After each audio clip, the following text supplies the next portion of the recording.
Nice, like it, my friends. Indulge yourselves!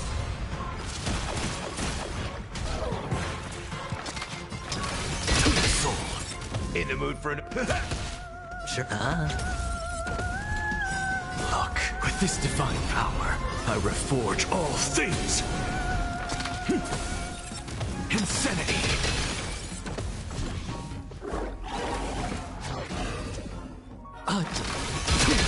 Soul. Look, with this divine power, I reforge all things. That's all you got?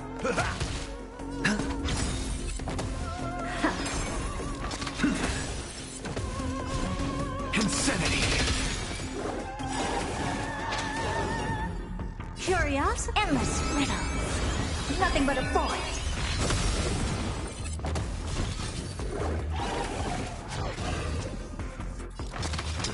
To the soul. Step up, let's see.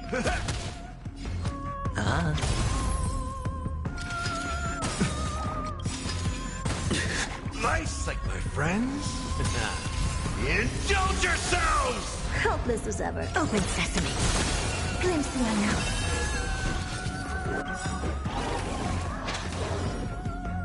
Look, with this divine power, I reforge all things. Insanity.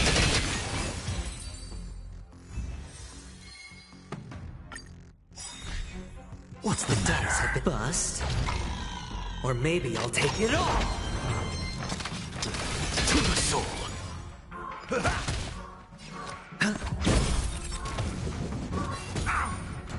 I don't have time. Expand your thinking. I'm just a frail scholar. Insanity.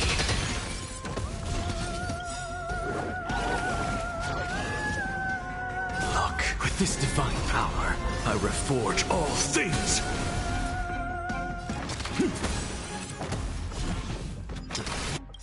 To the soul. Curious, endless riddles. Nothing but a void.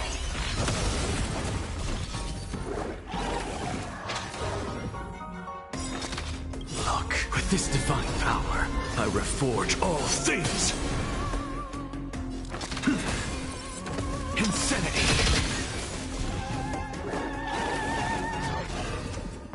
What's the matter? To the soul. In the mood for another... I hit the mark.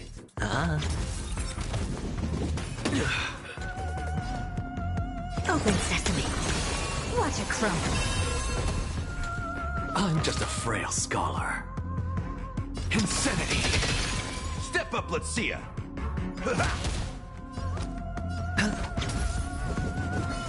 It's nothing. Expand your thinking.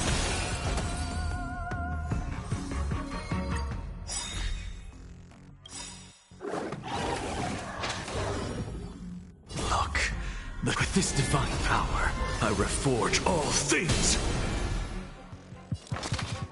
To the soul. Curious, endless riddles. Nothing but a void. Open sesame. Glimpse the unknown. Nice, like my friends. Indulge yourselves! What's the matter? Insanity.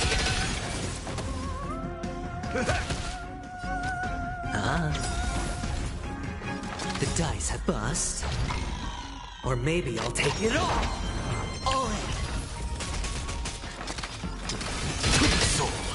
In the mood for another...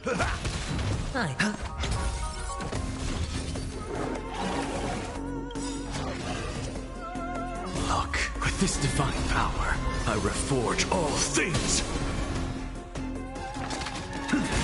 Insanity.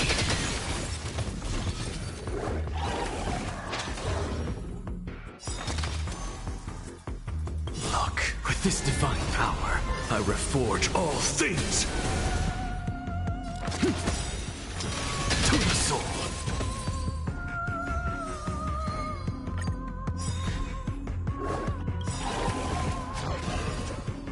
Curious, endless riddles. Nothing but a void.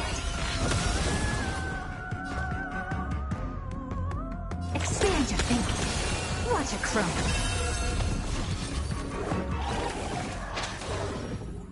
I'm just a insanity. Step up, let's... Hedge your bets. Nice like a good, my friends. Indulge yourselves! That's all you got? It ain't over. No dirty tricks, all right. Open sesame. Look, with this divine power, I reforge all things.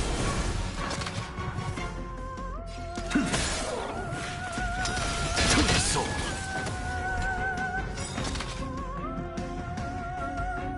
Look, with this divine power, I reforge all things. Insanity.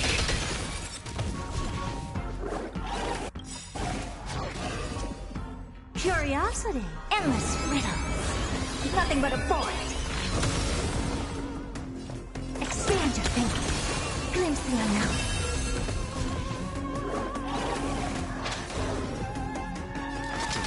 To the soul. I hit the mark. Never seen open sesame. Insanity.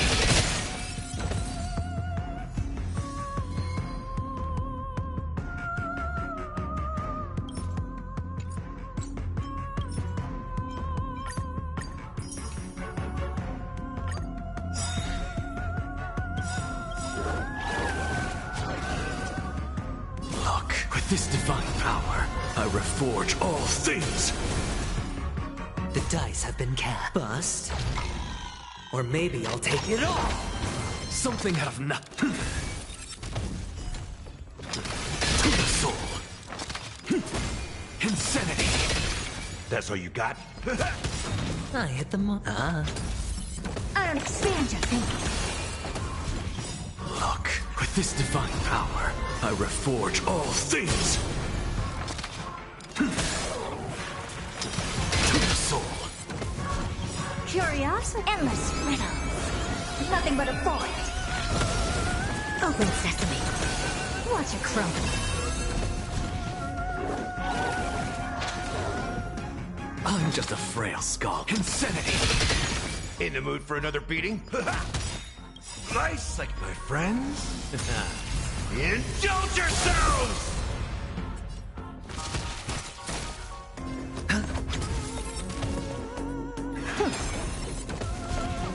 Look, with this divine power, I reforge all things.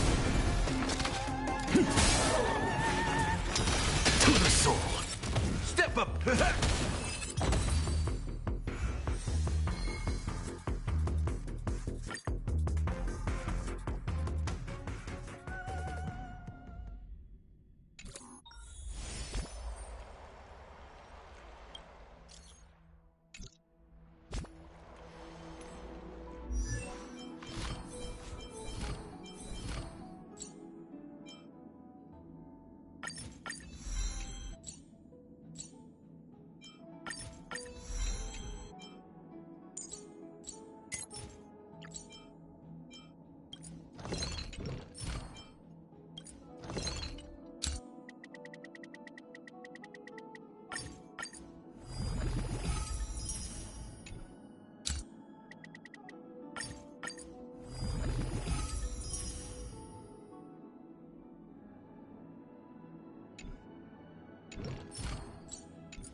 Be grateful for all this clamor. That is the sound of thoughts clashing.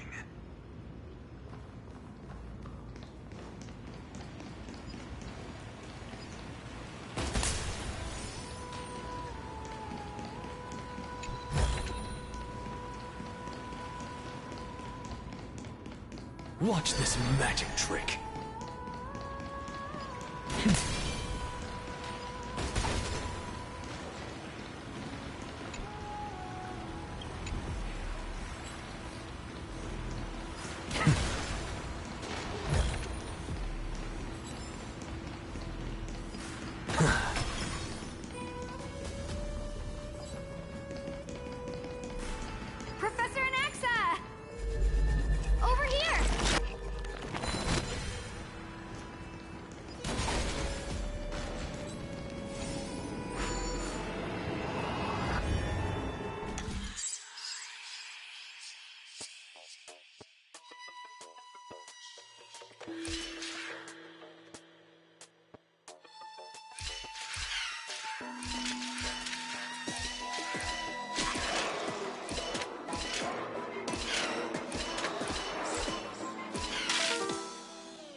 Professor Anaxa? Word has it that the scholars of the Grove valiantly perished resisting the Black Tide. To find you here safe and sound, thank the Fates.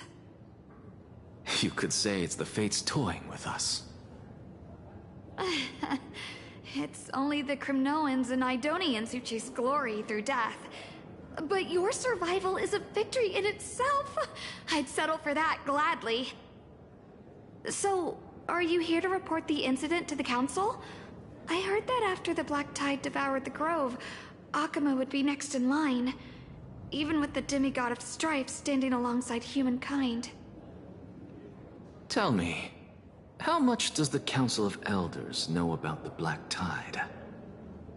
Once Kindness and her followers learned of Circe's and Orynyx's fall, they proclaimed in the council that the Flame Chasers could no longer stand against the calamity alone.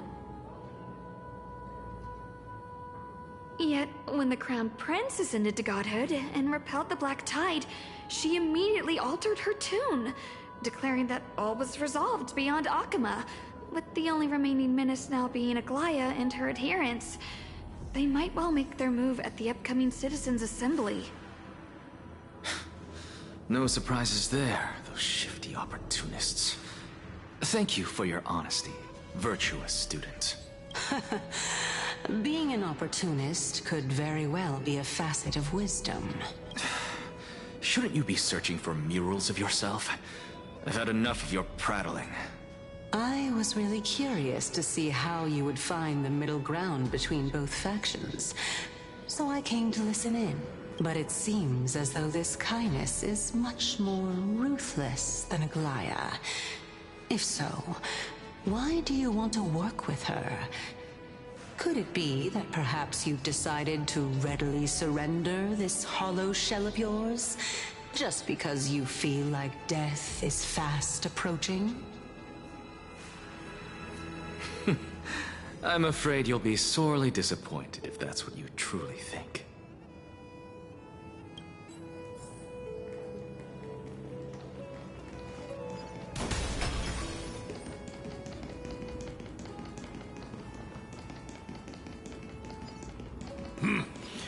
Even blasphemous scholars can come here, it seems.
I suppose I can just ignore this.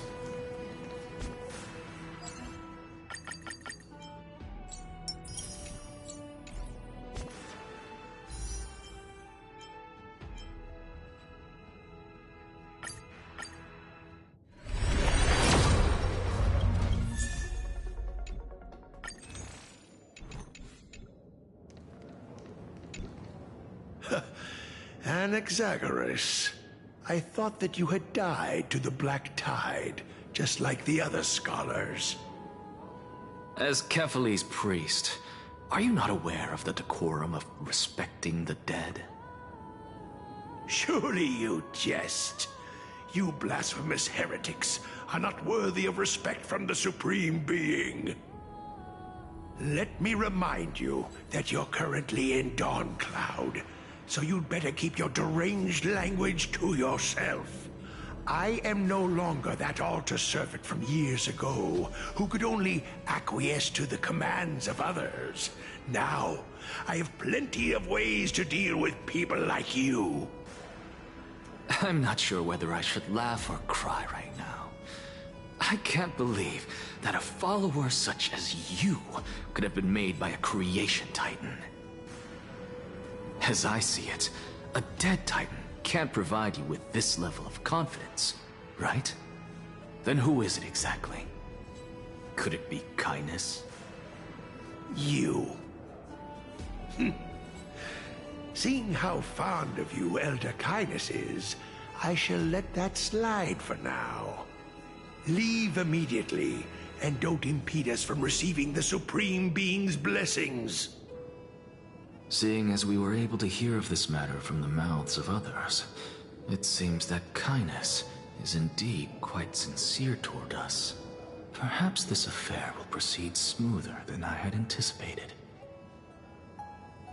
Oh my, what a thrilling confrontation. As expected of one of Kephale's followers. Are you praising or insulting him? Praising him, of course.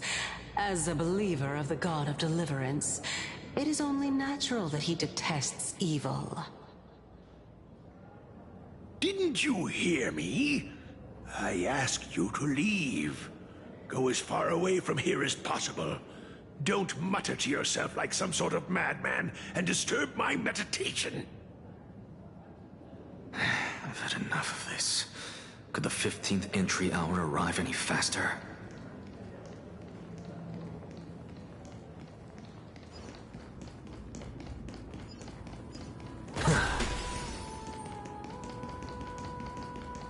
Oh, my.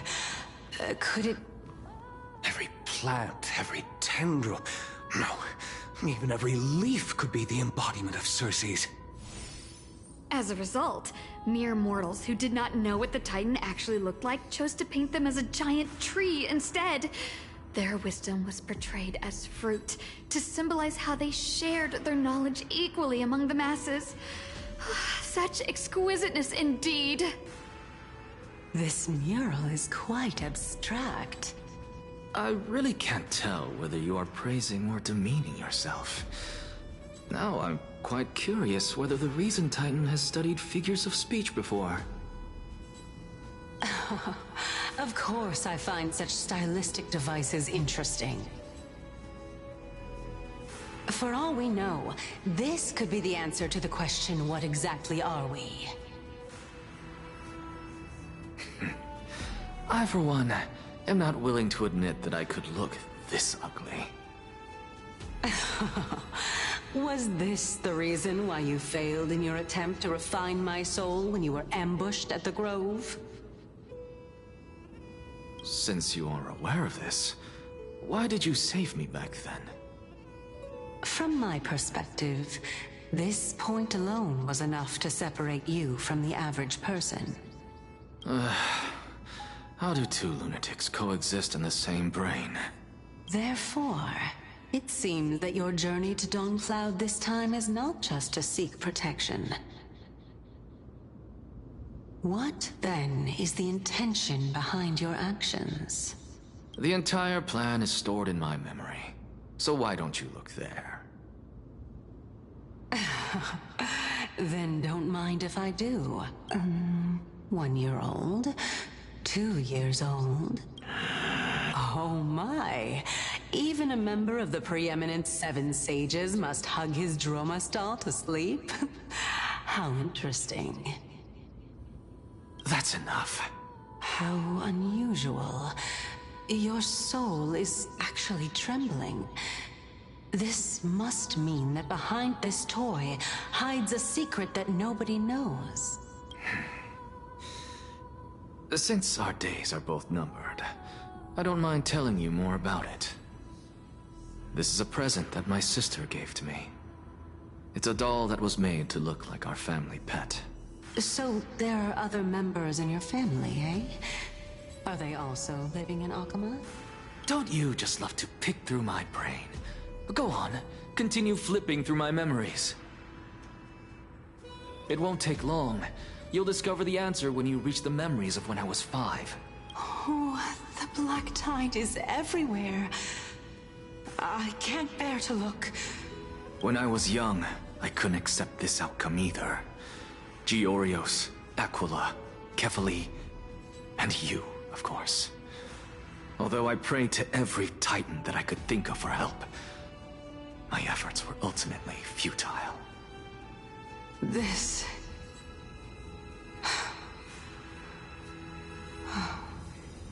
Could this be the inception of your research into alchemy? Indeed it was. Everything started from that verdant courtyard of yours. When I was pursuing my education there, I naturally also came to learn of Thelesis' theory as well. Oh, I remember that person. He was the one to come up with the concept of souls, right? Not only that, he also believed that life, as well as the composition, movement, and transformation of matter, all stem from souls themselves. This is why I thought that, since all living things stemmed from the same origin, why could I not sacrifice myself in order to resurrect my nearest and dearest? Anaxa, you... I did it, teacher! But this is absolute blasphemy. Regardless of how much freedom the Grove provides, such an act could cause you to be burned at the pyre. Your beloved, where is she now? Send her away from the Grove at once, to a place where nobody will ever be able to find her. Otherwise, the both of us will be judged by the Council of the Seven Sages. Calm down, teacher. My sister, she's still not in the mortal realm. Even to this day. What do you mean? It was naive of me to think that I could snatch the deceased from Thanatos' grip by merely sacrificing one eye. Equivalent exchange. All I received for that price was but an opportunity to see her for one final time. Nothing more.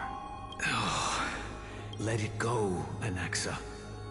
As one of my best students, I cannot watch you go down the wrong path without doing anything to stop it. Never do something taboo ever again.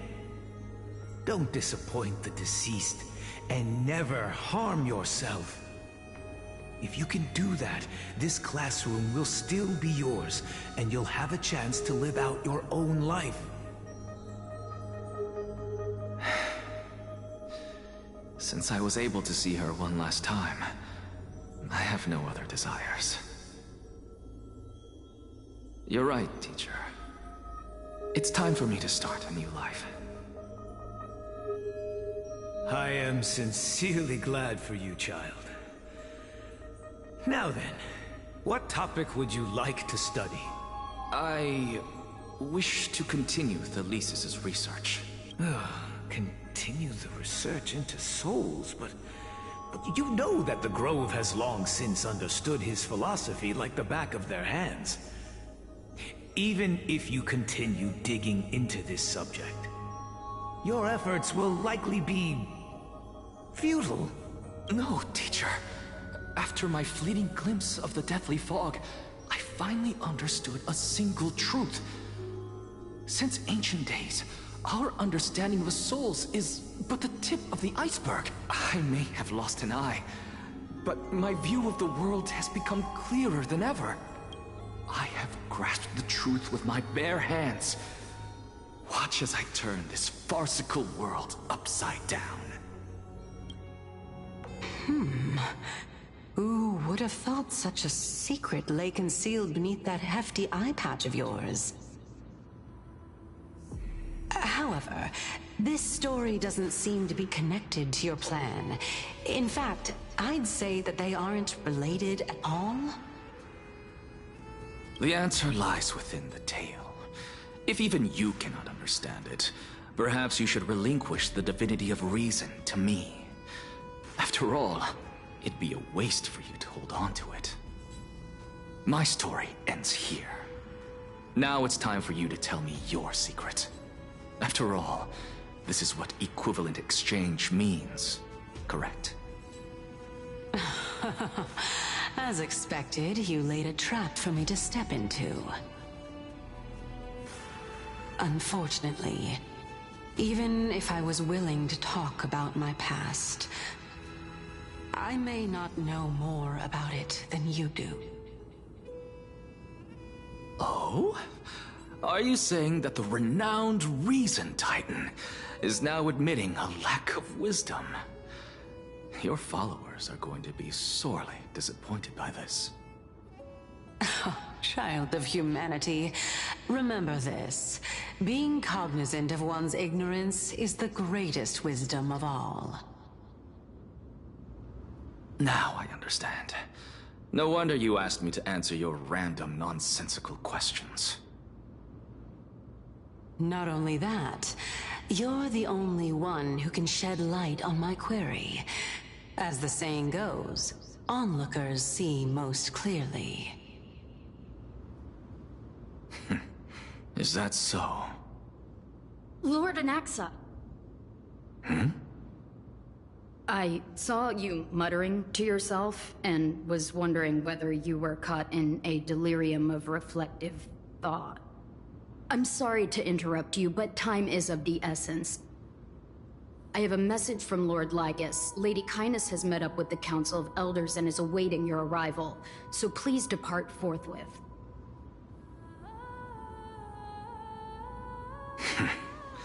It's finally time. Carefully. The one who created the world, and the one who bears the world.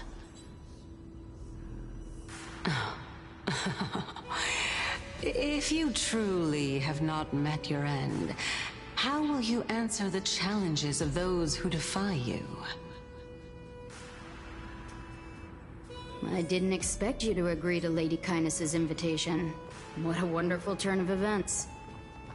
To tell you the truth, there are many people who hold grudges against— Isn't that the Dromas draped in finery? Avoid his gaze. I don't acquaint myself with blasphemers. Don't worry. He's too full of pride to pay us any attention. Your nickname is Dromas as well? You must really like those creatures. A student of Empedocles?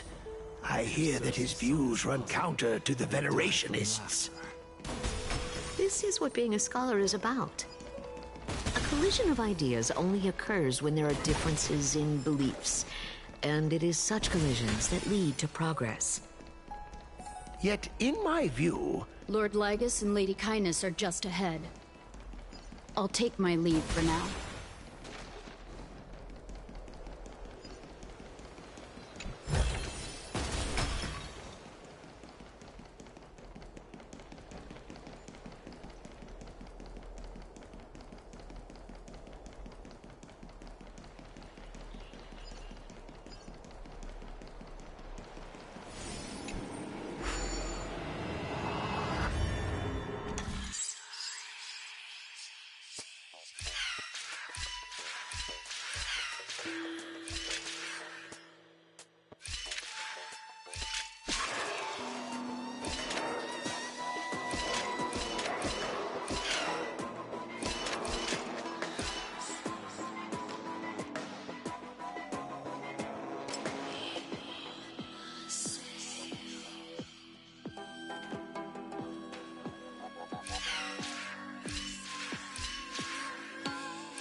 Welcome to the Demigod Council.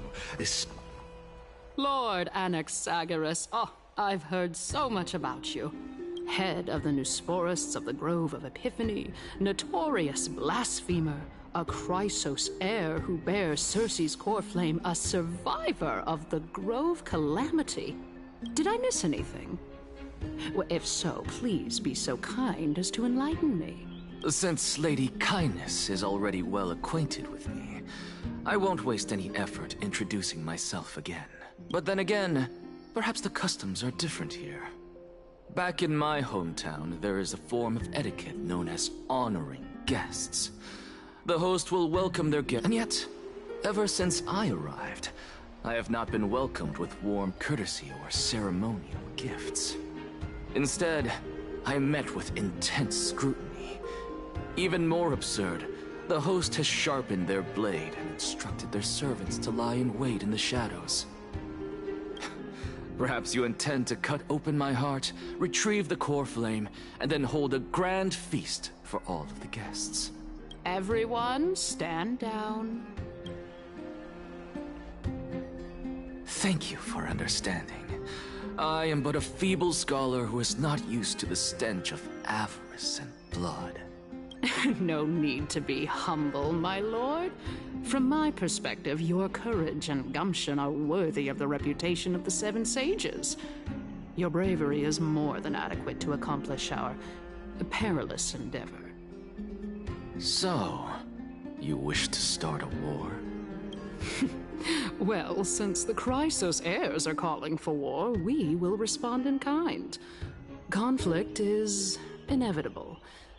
Since Aglaya endeavors to suppress the virtuous commoners with blood of gold, we will not hesitate to display the rights and mettle the citizens of Akama are so entitled to. As to your question of whether peace is still a viable option, well, to that I can only say this. Everything hinges on the next citizens' assembly and whether they have a sudden epiphany amid the clamor of the masses. And since you, as a Chrysos heir, accepted our invitation, you have indeed given us a glimmer of hope. What brazen arrogance. What you're saying right now is worlds apart from what you were saying before you retired your cleaner. I don't deny it. After all, they're responsible for cleaning up any threats, and just a moment ago, you were on the side of the Chrysos heirs. But now that you're an ally of ours, we can continue talking somewhere else.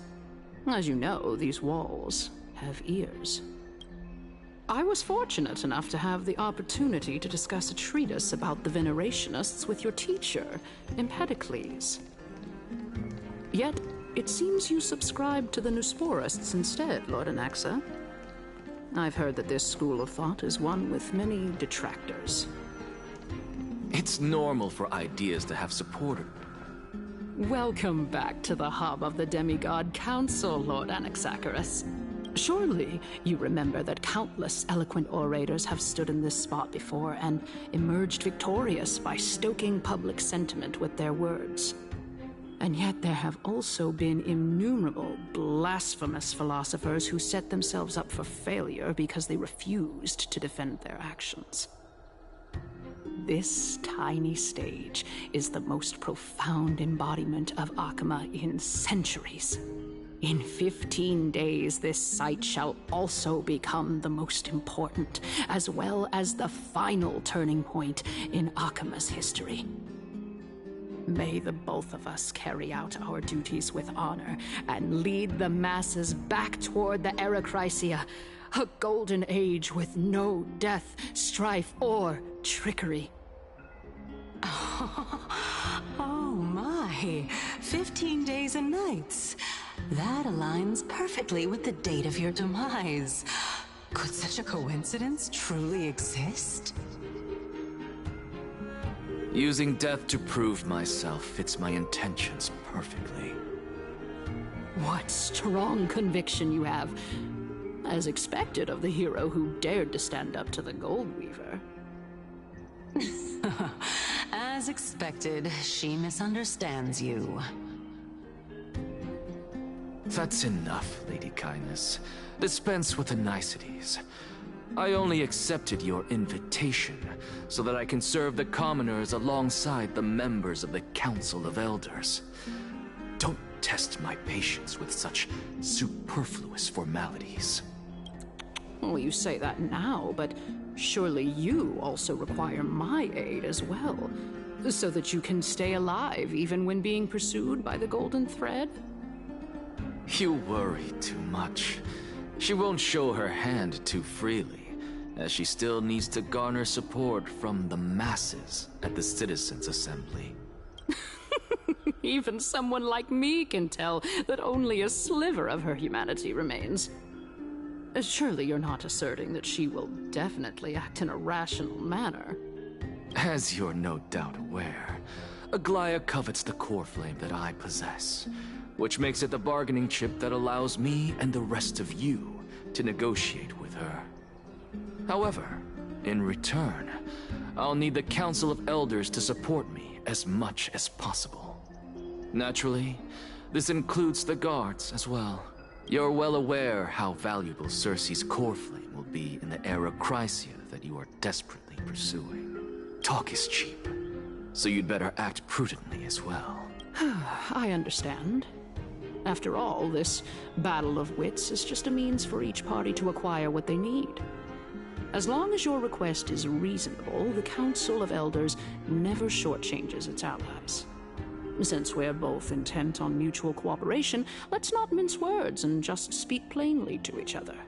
Let us decide how much we can secure for ourselves and how much we're willing to sacrifice like true philosophers, with our words and wisdom. Continuing from the earlier topic, let us discuss our common enemy, Aglaya. She is the second most experienced Chrysos heir across the whole of Akama, who has gradually lost her humanity to the ravages of time and the ablation of the core flame. Admittedly, there is ample reason for her to take your life. Yet your previous reasoning is quite sound. As a seasoned political animal, it's unclear whether she will actually cross that irreversible boundary. Moreover, she still needs you alive so that the Titan's trial can be completed. Is there anyone present who can swear by the sacred vow of Kefali and guarantee that you weren't in league with that woman before coming here?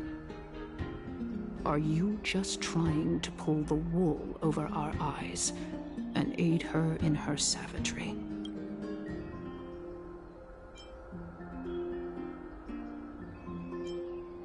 I believe you're aware of Castorus the Executioner. Long before I returned to Akama, Aglaya had already dispatched her to monitor me. If I weren't able to reach this place in time, I would have been forced to meet Thanatos first. As compared to a comprehensive plan with uncertain results, if you decide to cut open my chest and remove the core flame, wouldn't that settle her nerves even more? Everything is in place. She just needs the right timing. I understand what you mean. At the very least, the both of us agree that this tyrant who wallows in extravagance and greed is the greatest threat to achieving peace in Akama. The Council of Elders is willing to defend your right to live, just as we defend every oppressed citizen. However, I regret to say that sentiments in favor of the Chrysos heirs and Aglaya are only growing in magnitude. The peace that we are aspiring toward, as well as everything that we hold dear, will be destroyed completely. The city will be burned to ashes, and the citizens' blood will be shed. Tell me, what are you willing to do for our esteemed citizens so that they can vanquish the enemies of our fine city?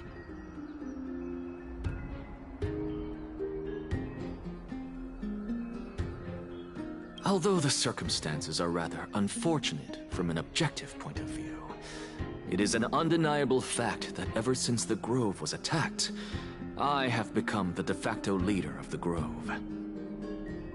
The Council of Elders needs more backing if it wishes to topple Aglaya, and it's evident that the Academy wields considerable influence. At the very least, I have served as the Grove's special envoy to Akama for a significant amount of time. Of course, this also means that I will hold a crucial vote at the Citizens' Assembly. In the name of Kefali, Akama thanks you for your sincere and valuable thoughts. At this stage, it's clear that you and I understand the benefits to be won from this discussion. Let me put it plainly. The Council of Elders has always been renowned for its fairness, and that fairness is built on a foundation of sincerity. The Council of Elders has vowed to all citizens of Akaba that it will always remain loyal to them. As for you, my lord, how will you guarantee that you will be able to live up to such earnestness and will not betray Akama's indomitable citizens when the opportunity presents itself? Just as you now betray Aglaya when it suits you.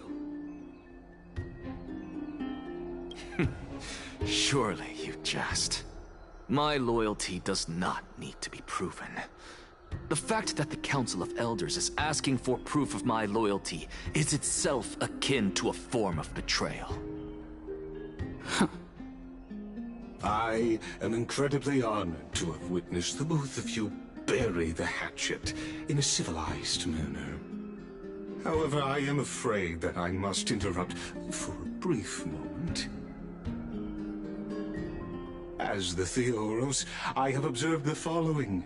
Lady Aglaya the Goldweaver is currently on her way to Dawncloud. Oh. Well, I do believe that we might have a slight overabundance of guests today. Feeling dissatisfied, Lady Kindness? Despite the Council of Elders' lofty residence on Dawncloud, it must still tolerate the whims of the Chrysos heirs. So you were holding back just now. Seems like you are better at playing this game than I. In any case, I'm glad that she's arriving here. So tell me, Anaxagoras, now that you're an ally of mine, if Aglaya were to demand that I hand you over, what should I do? You can do as she says. Tell her that the Council of Elders merely wished to chat with me and had no intention of offending her. However, by doing so, the authority of the Council of Elders will be as thin as papyrus that has been soaked in blood. Not only can it be destroyed at the slightest touch, but the Council will also lose possession of a valuable core flame. No, more like 2 core flames. After all, at the next Citizens' Assembly, that young lady who is synonymous with death will also be standing on our side. Oh? How can you be sure of that? Is that of importance to you? All you need to know is that I have a plan. In my opinion, you should be more worried about the impending threat. If Aglaya can seize me in full view of the masses today, she could also dismiss the entire Council of Elders in one fell swoop tomorrow. If that happens, the discussion that we've just had will turn into an utter joke instead. Is this the outcome that you wish to see, Lady Kindness? Fine. I will handle this matter appropriately. But you do best to remember this. Fool the people, and karma will be on your tail. I'll overlook it this time, but don't count on there being a next time. Unless, of course, you crave cruel punishment and consider suffering the perfect state to ponder the true nature of souls.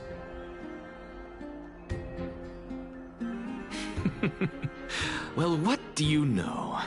That happens to be one of my rare talents. We shall see, then. Ah, I've got to say that you've managed to really impress me again. But shouldn't you be going after more? Dying to know what I'm after, hmm? I mean, I'm the reason Titan after all. It is in me to ask and seek answers. Easy there. You'll learn the answers soon enough. I didn't bring it up with her purely because she doesn't have the means to give me what I truly want. It's as they say, onlookers see most clearly. The true masters of Dawncloud have always been the Theoros, who watches over everything.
Go melt it down.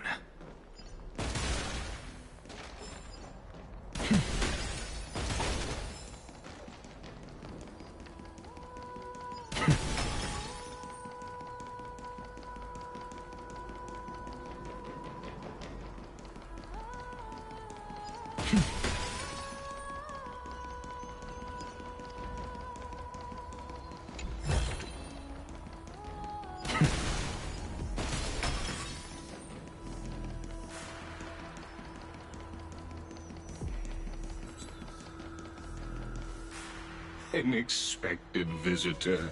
Welcome once again. You know, you could actually skip all the pointless debate and come straight to me to seek an audience with Kefali. I have no reason to refuse you, do I? You may not, but Kindness has. Whoever gets hold of Kefali's core flame will get to rule over Akama. She's wary of me, so naturally I had to gain her trust. I would say that debate was not at all pointless. Very true. In my view, this individual has gone to great lengths to get close to Kefali. He might very well be plotting something nefarious against the Titan. Are you still willing to let him pass, knowing this? Yes, very much so. All living creations are always free to visit Kefali's transcendent vessel. This comes with being the World-Bearer. How convenient it is to be able to hear what they say. It is truly my honor to speak to a venerated Titan in person. Please, go ahead. Let me join you both on this journey. Oh, a bygone myth tells of an occasion where Kefali once answered their followers' questions on the peak of the Holy Mountain. Their followers have since believed that scaling this Titan cliff is one way of being with the god. Hear that? It's not every day that you get to climb a mountain with Circes. You should sing me a hymn of praise. Titan hymns are beyond me.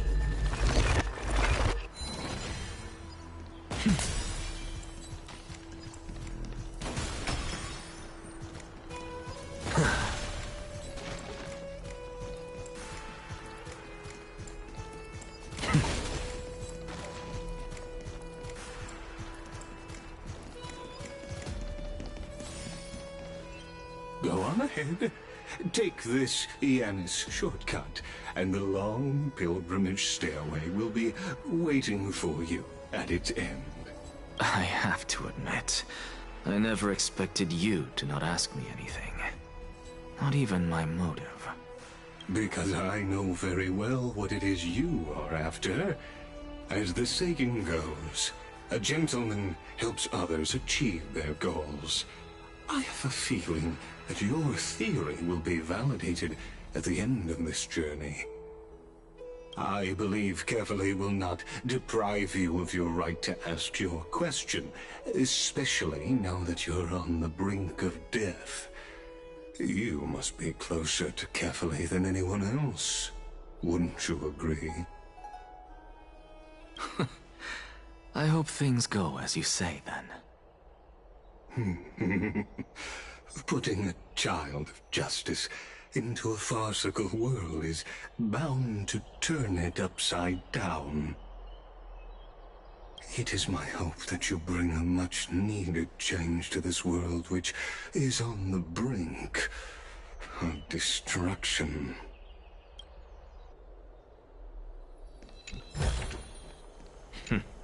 Go melt it down.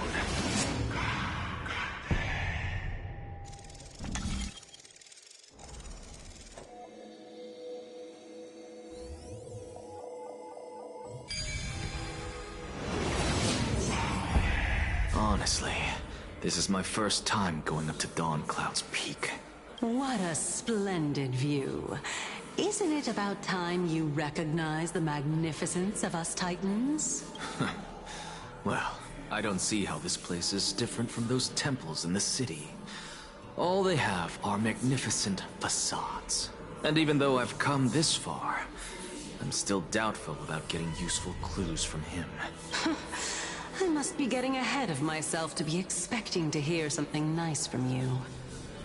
Oh? Haven't you been in my head for some time now? It's high time you get used to how I feel about things. Alright, We're just a short hike away from Kefali. No time to waste here. So the intellectual debate from earlier was too draining for you, huh? If Amphorius gets a new lease on life, you should focus on strengthening your body and stop shirking social interactions. Save your concern. The Titan is in sight. Can you make it? Why? Are you going to carry me up if I were to fall now? I know how far I can go, so just hold your tongue and come along. Fine then. I guess I won't say any more. I'll just wait till your soul dissipates completely to gain control over your body. Wait. Who is that? Cersei's? Hey, look at that. Huh? What should I be looking at? Am I hallucinating? Or do we even get to see souls when we're close to dying?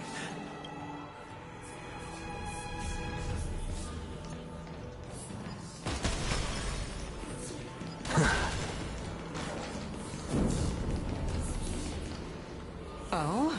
Why didn't you bring your favorite spear with you on this trip, Nias? Nias? I know I've heard this name somewhere. It's unfortunate. The Black Tide destroyed every last inch of my calyx. How could that be?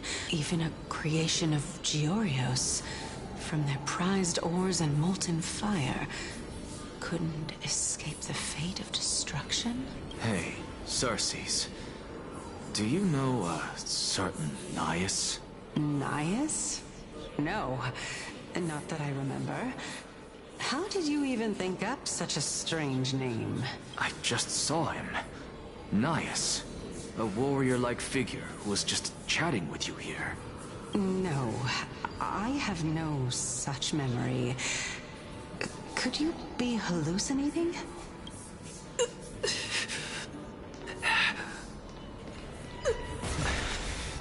This is a departed spirit?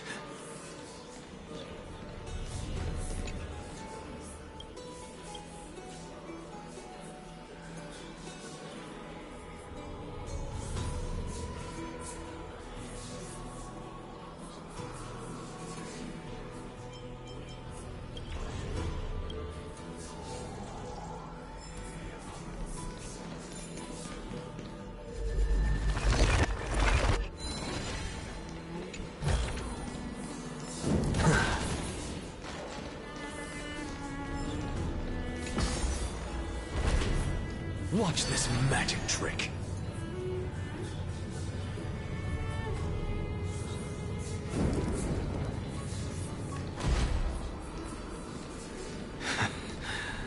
You two again.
Enough about me. Did Kaos ever reply to you? Well, regrettably. Seems like the price of becoming a demigod is a lot heftier than we thought. Kaos. Demigod. I've never heard of this person. Which Titan's authority did he inherit? Look on the bright side, Nias. Since we've come all this way, I doubt he'd snub his old friends, would he? Let's just hope we mean as much as the world to him. Hey! Are you seeing that same hallucination again? Yes. It's still you and Nias, but you're now talking about a certain Kaos. I'm guessing he's one of your companions? Kaos? This name sounds just as strange to me. Never mind. I think I know what this is about. If things are as I thought, then they aren't hallucinations, but the souls of people. What? But if those are the souls of the dead, then what am I? Beats me. For all I know, you're just an illusion I conjured up in my dying moments. Let's just keep going. As long as I take in more sights and hear more stories. Know your limits. Wander too far among the dead, and even I might not be able to save you. Fine. If this is indeed as I thought, then this will be very amusing.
So...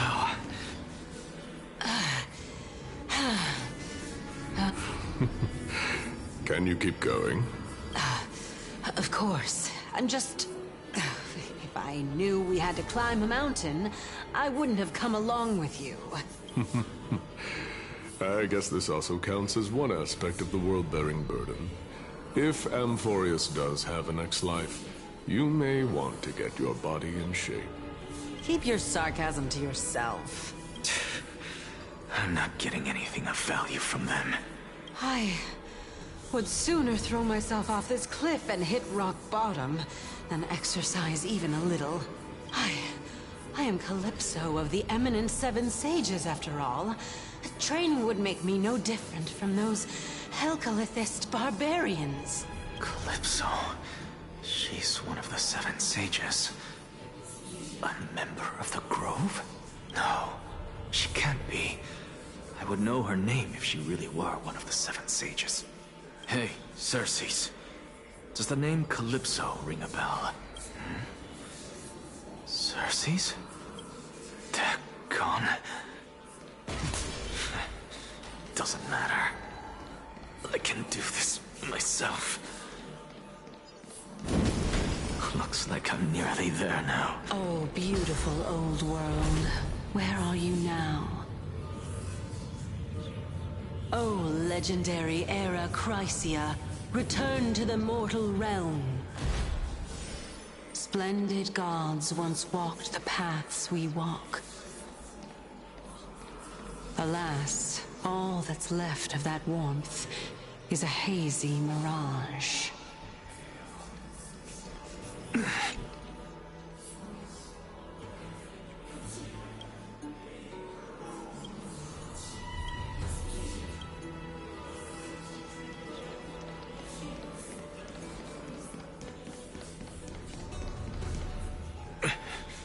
We're here. Finally. So, I don't get to ask the Titan my question, but all of you make for a pleasant surprise, nonetheless. Very well then. Let me uncover the truth for myself. Did I still fail to make it in time? Huh? So, I'm back here again. This is... I can hear it. I hear it from the depths of the tides, behind the closed doors of the Void World. A voice ready to tell me something. This time, the voice is a lot clearer than before. Since we've come this far, let's just wait. Lord Nias and Miss Calypso, are you both here to visit Chaos too? Yes, and we've been waiting for quite some time now.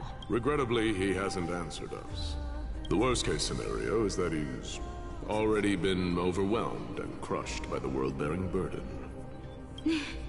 You're overthinking, Lord Nias. I can still sense Chaos' soul in the area. And besides, we both know Chaos' nature. A deliverer like him wouldn't fall so readily, much less give up on all that he holds dear. Isn't that so? Yes. I have faith in him. That reminds me. Why are you making this trip alone, Polixia? Oh, my sister needs more time to make sure the flowers are fine. Such a pity. Both of you have hearts kinder than anyone else. Yet you are born only to take over Thanatos' divinity. Everything that I see and hear this time has left me shaken to the core. What may seem like a mundane conversation is in truth a once-in-a-lifetime exchange that has revealed the ultimate answer to Circe's question. The conjecture has taken shape and must now be solidified into a theorem. Next, I only need to seek verification from Kefali. By doing so, I can answer Circe's question and reclaim my body. But no, I will not do that. That isn't important. Because another one of my conjectures, one that I have always dreamed of proving, has been proved right this very instant. Fusing a mortal soul with that of a Titan to replace said Titan is not a ludicrous idea after all.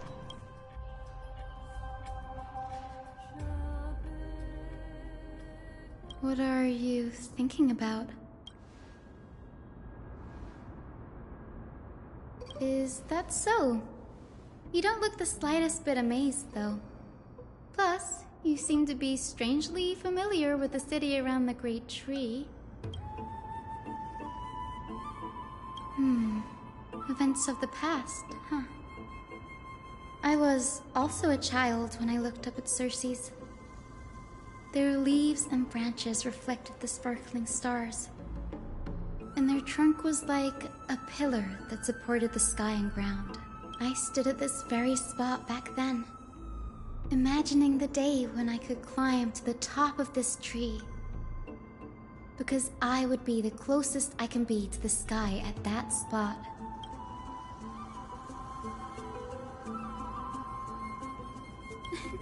Don't read too much into it. I mean, can mortals even hope to reach Aquila's realm? They're a strict and draconian god. Nothing like Circe's. Reason is willing to share what is theirs with others, but Sky only expects people to revere them. You get what I'm saying, right, Denny? After all, the titan that imprisoned you and Grey here in Amphorius is none other than Aquila themselves. But there will always be people who dream of soaring towards the sky. The Grove has a wealth of research on Aquila, and that is exactly what we are here for. It's just... I never thought Grey would meet with something like that before we set off. As a physician, I should have been there by his side.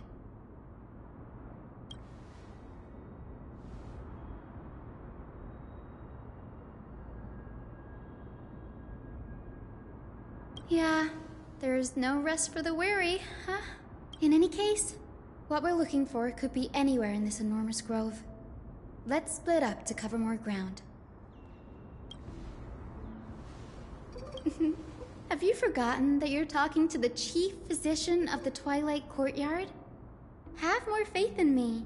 I'll be just fine.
Watch this magic trick.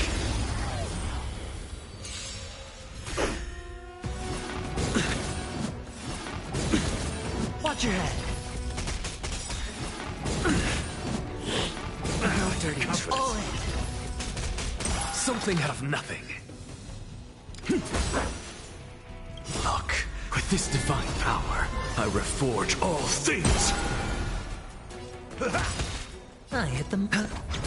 Never seen perfection, but expand your thinking. What's the matter? Insanity! Step up, let... Confidence. Watch your head. No dirty tricks. Curious, endless riddles. Nothing but a void. Open sesame. Glimpse the unknown. No dirty All in. No dirty watch your head. No dirty tricks. Look, with this divine power, I reforge all things. To the soul. An undisputed victory.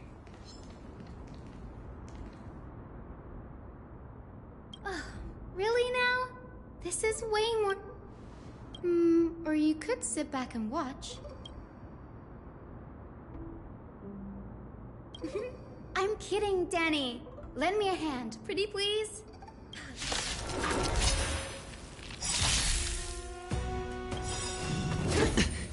The dice have been cast. Bust. Or maybe I'll take it all. Nice, I get my friends. Indulge yourselves! All in. Look, with this divine power, I reforge all things. Insanity. I hit the mark, huh? Expand your thinking. Watch your head. That's all you got. I'm just a to the soul. I hit... In the mood.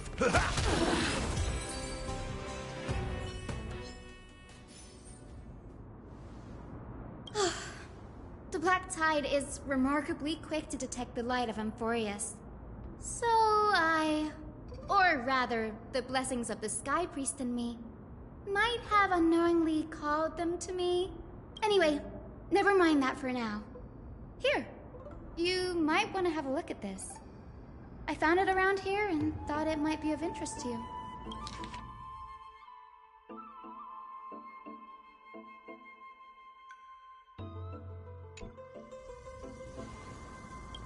This is new.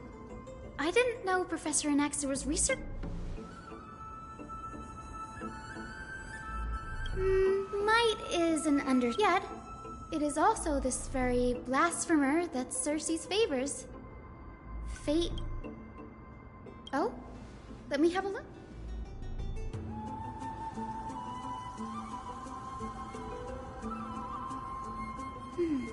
By the looks of them, these scrolls are records of two conversations that took place in the same setting, one after the other.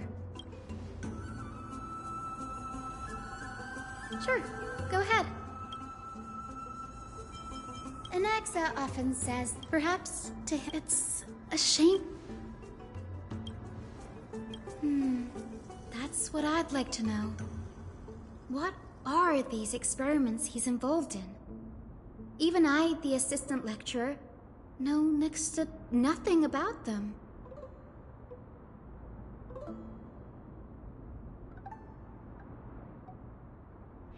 I have a bad feeling about this.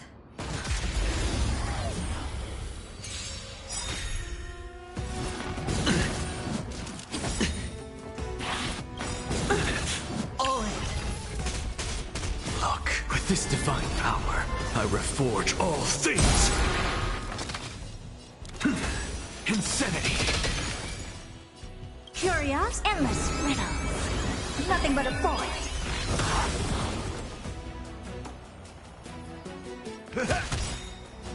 Open sesame. Glimpse the unknown. An undisputed victory.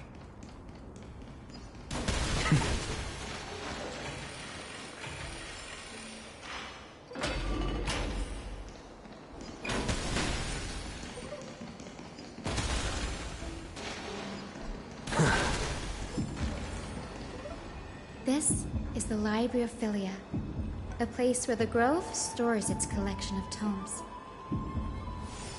Other than books written by the 7 schools, you can also find philosophical texts, ballads, and religious writings from the Outlands here. Cities that desire to learn from the Grove were apparently expected to contribute knowledge of equal value to what they saw. We've had more than our fair share of hilarious episodes over the years. For instance, it's said that the Erythrocheramists once borrowed a manuscript from a certain author, but ended up returning a copy instead of the original. What's more, the original manuscript was supposedly then hidden here.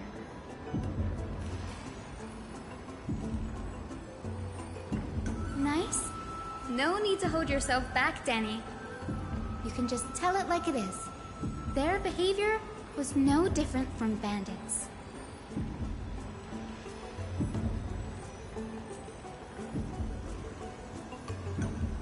Whew. You've got me there. Some said you couldn't even find a dictionary in Castrum Kremnos, so I guess they were spared.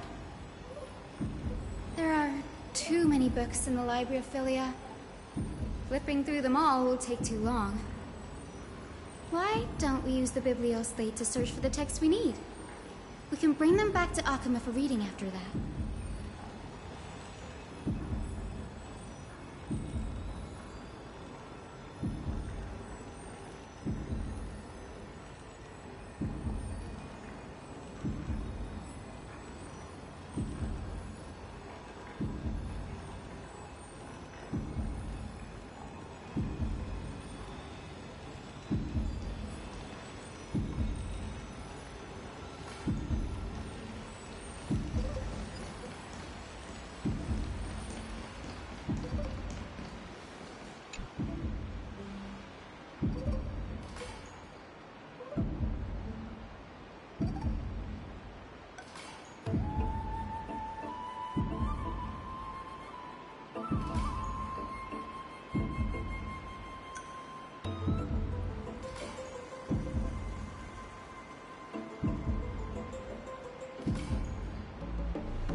In here. Whoa. Are these all complaints about him? I can already see what they must have written. Anaxa has no respect for the gods.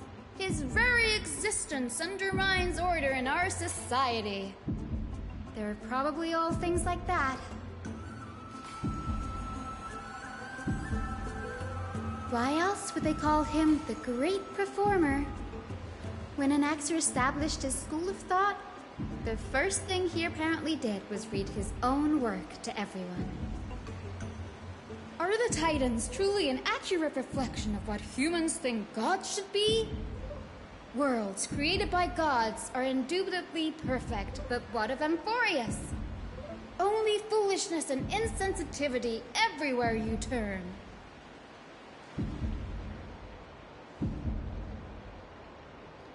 They marched him straight to the seat of judgment before he could finish. Though what he took on in the end was more of a debate than an actual trial. He had to address every one of the scholar's allegations, or face expulsion from the Grove. The first allegation was... Do you agree that since the Titans created the heavens and earth, so the mountains, rivers, and seas must likewise be their creations?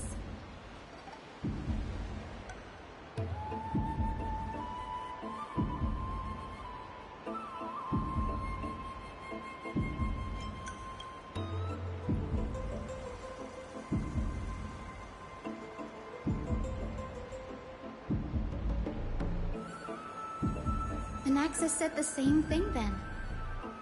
Needless to say, his critics didn't take kindly to his answer, so they followed up with a second allegation. You claim to be studying souls, yet you are, in fact, defiling them and committing acts condemned by the gods. Do you admit it?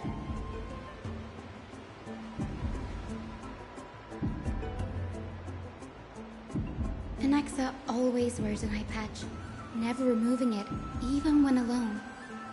Some say he used one of his eyes as an alchemical ingredient.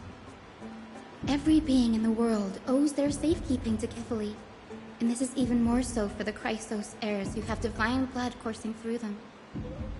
If he has really done something of that nature, then it'd indeed be sacrilegious. Thankfully, they had no way to prove it, so it amounted to nothing more than an allegation in the end. One by one, Anaxa engaged in wars of words against those who would challenge him. Toward the end, a scholar asked him, Anaxagoras, have you any respect for the gods? It was only after a brief silence that he answered, I have never denied that titans are meant to be noble constructs.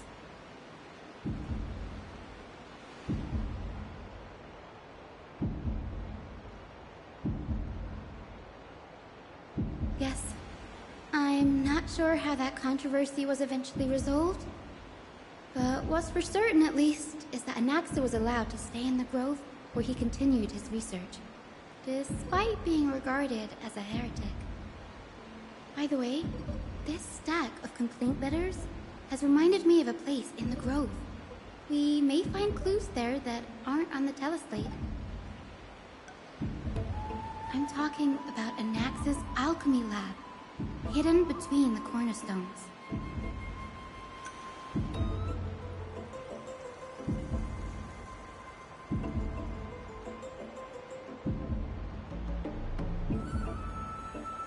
It's a well-kept secret. Among the 7 sages, excluding the nominal chief sage, each has a private sanctuary where they can conduct research undisturbed in their free time. Even the administrators of the Library of Philia are restricted from accessing those places and documenting the sage's research. But with the grove in this state, I'm sure Anaxa won't be mad even if we sneak into the lab for a short while, right?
This is the place, but where is everything? Materials for alchemical experiments, matrix diagrams, and even the seal to the lab. They're all gone. The black tide destroyed it all.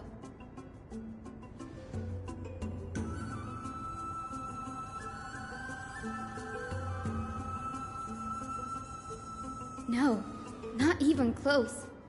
Not only are alchemy experiments high-risk activities, but Professor Anaxa also has a penchant for using bizarre materials. Students often saw him walk in looking right as rain, but come out covered in soap with his hair singed. Naturally, no one dared to come near this place. Huh? That bookshelf over there seems to be the only thing still intact.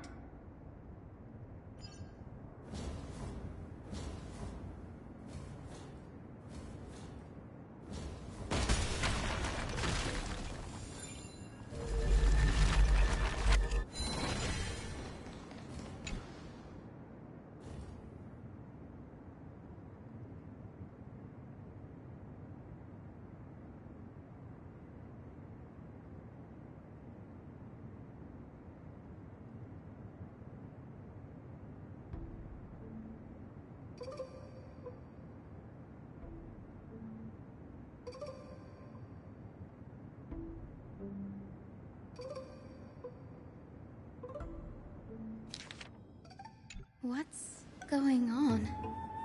Anaxa is conducting research on our friends in Alchema, and Me?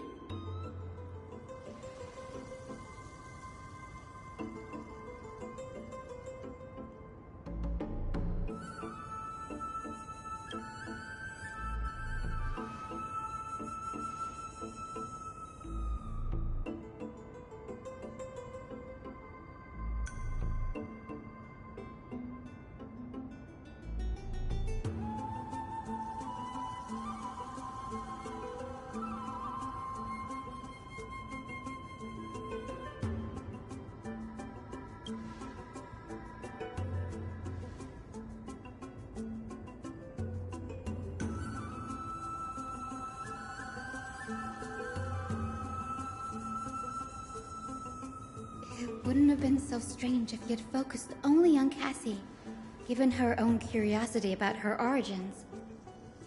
Plus, considering that the new sporists have crafted omnipotent medicines capable of curing diseases, it also makes sense that he would conduct research on immortal Chrysos heirs. But now, it seems Anax's objective was never to create medicine, but to identify the origin of the golden blood and figure out its inner workings.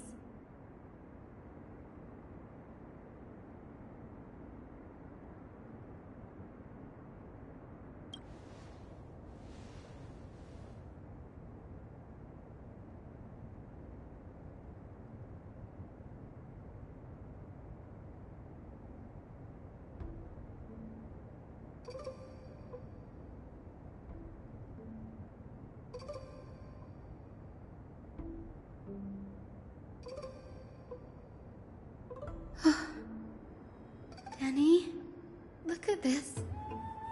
I have a bad feeling about this.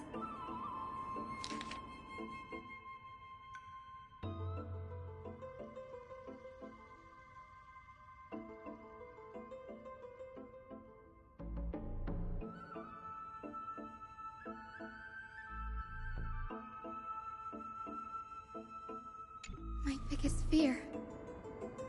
It's come true. After going through his notes, I think I can piece it all together now. Anaxa was carrying out experiments on soul transmutation.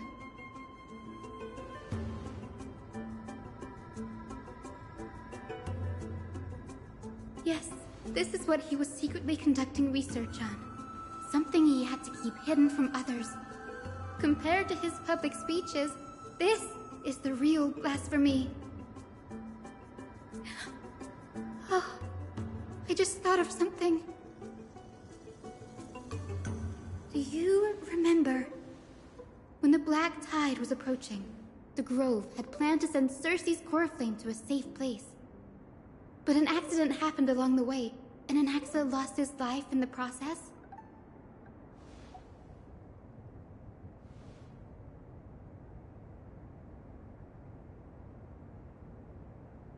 That's right. But what if Professor Anax's fusion with the core flame of reason wasn't an accident? Put yourself in his shoes. Knowing that the Black Tide was closing in and your time was running out, what would you have done?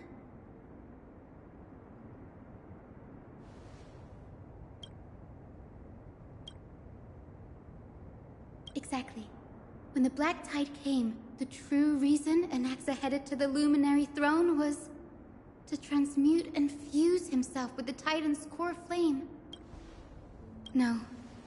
Judging from how he reacted after the event, the results came as a surprise. Maybe he failed to consider the possibility that Cersei's would make a similar decision. The manuscripts detailing all the alchemical formulae have been taken away. His research is still ongoing. Like, what? There's only one Titan left in the world now. No. No way.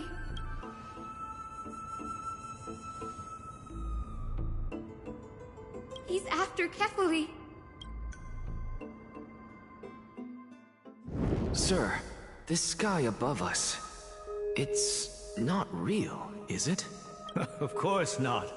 This is just an image from a projection device used for educational purposes. A simple trick. The day-night cycle has been lost to this world. So that students like you may still learn about the night sky, astronomers have harnessed the Titan's miraculous power to manipulate the light, projecting the nights of the past here for you. Much like how the sky above the Holy City is also illuminated by Kefali's dawn device. So, the skies of Akama are fake too. You mustn't conclude that, Inoxa. You should know that only a child would expose a trick and be proud of it. Often people know more than they let on. They simply choose to feign ignorance because they have no other choice. Then they're just deluding themselves. People believe in Kefali's tale of Genesis, accepting wholesale whatever the priests preach. But we're different. We've already walked out of the firelit cave of ignorance. We have already realized that we live in a world where Titans make the rules. Even when we look at the sky, we're only seeing what they allow us to see. Rather than gazing at this mockery of a night sky fabricated by them for the rest of my life, why shouldn't I be the one to take control of the projection device instead? So much time has passed since you sowed the seeds of doubt in my heart, child. Many a night, I find myself penning down all my theories and wild ideas, only to burn them to ashes when I open my eyes in the day. Why? Because we'll face death by burning if word gets out? As a sage of the Venerationists, my soul has already become inextricably linked to the great tree. Every word I say and every move I make is certain to influence every leaf, every branch, even the tree itself. But above all else, my days are numbered. Instinctively, I have my doubts about the golden blood and the human soul, yet I have no means of verifying them. The golden blood in my veins is woefully thin, and I am loath to waste what little time I have left obsessing over a hypothesis that cannot even be proven in the first place. But I can, sir. I can do it for us. The time is right. Give me all that I need, and I shall accomplish this grand feat on your behalf. You're right. I shall do just that. In the next meeting of the sages, I will spare no efforts fighting for the rights you deserve. Go. Establish your own school of thought. Find out what we are. Become the one who conquers the ultimate truths of the world. Child of humanity, you didn't go to such lengths for an audience with Kefali. Just ask him a few questions, did you? So, you figured it out. If I were as foolish as a Dromus, perhaps I'd throw myself down and prostrate before their greatness, begging for the gods' prophetic wisdom. Well, sorry to disappoint, but I'm no Dromus. Alas, I am a human, standing tall on 2 feet, possessing both intellect and pride. Before such power, does it make any difference whether you're a human or a Dromus? I'm sure you're familiar with the story of the Styxians. When the raging waves threatened to swallow them, they didn't just give up and become sitting ducks. No. They constructed a dam that kept the roaring tide at bay, chaining down the mad Fagusa. They call me a blasphemer, Xerxes. But that doesn't mean I deny the existence of gods. It's just, as As I see it, Titans are simply a force that mankind has yet to find a way to tame. Oh? If power that rivals the Titans is what you crave, why not conform to the prophecy and brave the trial? Why stop at harnessing the power of the Titans when I can do so much more? The source of life is what I wish to grasp, to understand what makes up the soul, and to learn what we really are. Thanks to you, I've had the chance to personally verify, in more ways than one, that the soul indeed ceases to exist in death. But where there is death, there is life. And where there is an end, there must also be a beginning. How then is a soul born? That was the only unknown variable left in my calculations. And by the sound of it, you have already formed a conjecture. No, I have already drawn a conclusion. In my journey unto death just now, I finally saw the answer with my own eyes. Professor Anaxa, I'm here. Her life hangs by a thread. I must ask you to refrain from taking any unnecessary steps. Of course. I'll bring this to a conclusive end, and give you the answer you so desire. However, in accordance with the principle of equivalent exchange, I must also demand from you what I need. As you wish. Don't you care to know what the price might be? It's a matter of uncovering the truth about the Death Titan and her survival. This may be the only time I can ever save someone's life. There is no need for me to think twice. I see. In that case, let the show begin. Indulge me. Am I correct to say that you intend to prove Thanatos' whereabouts and prove the nature of our existence now? Before I begin, I must confess I had been stuck in a cognitive trap all this time. As unrelated as these two propositions may seem at first glance, they are in fact logical equivalents. They are merely two different ways of telling us about what the soul is at its core. The reason I say this is as I've mentioned earlier. The answer was hidden in my journey unto death. Anaxa, you were in the Netherrealm? Yes, I am but a living dead man now, but that's not important. What truly matters is, I overheard a conversation between heroes. That's not all. Remember how I said you were a part of that conversation too, Circes? And I've told you that I have no recollection of such an event. That was likely just an illusion conjured up by the mind of a dying man. Of course you would remember, because that wasn't you. That was Calypso, one of the 7 sages of the Grove. Calypso? Huh? Oh, that's the name I made up on a whim when speaking to this girl. How do you know of it? And surely you jest. Don't you think I, of all people, would know if that were the name of one of the 7 sages under the shade of my tree? Don't you claim to know the Grove's past like the back of your hand? It seems you've lost even the memories seared into your soul. Use your head, Circes. Since all of this took place in the realm of the dead, it stands to reason their likenesses are of souls from the past. The living cannot step foot into that world. So who could they be? Think about Calypso. Why does she share your likeness? Yet you have no idea who she is. The answer is evident, is it not? Those fallen heroes are the mortal incarnations of the Titans before their ascensions to godhood.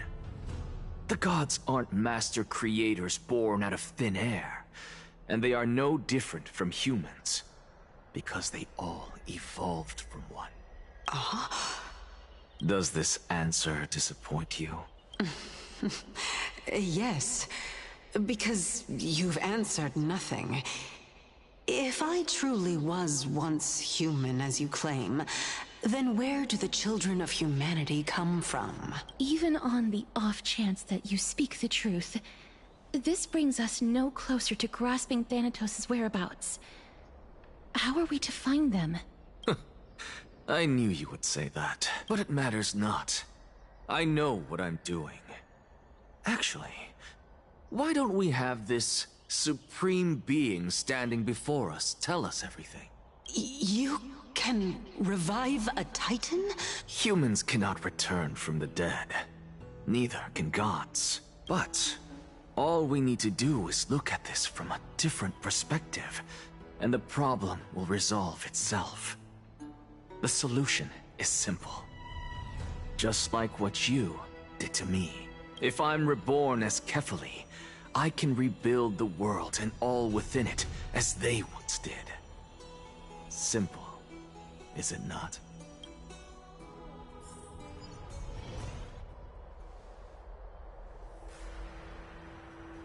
I have news from Hyacinth and Danheng. Anaxa might be trying to do something with Kefali's divine body. Kefali? But what could Anaxa want?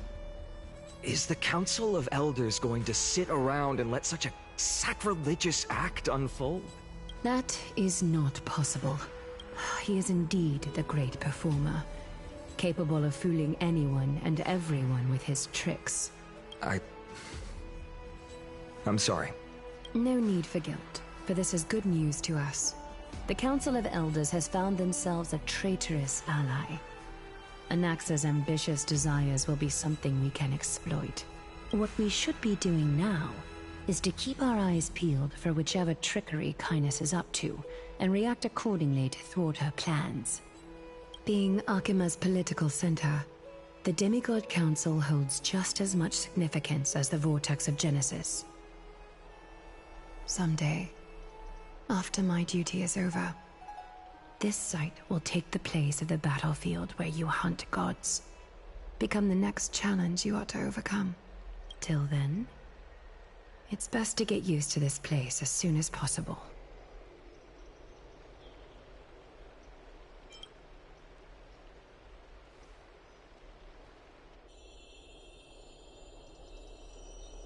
Preposterous! The Christos heirs only have their standing because of the Council of Elders! How dare they trample over it!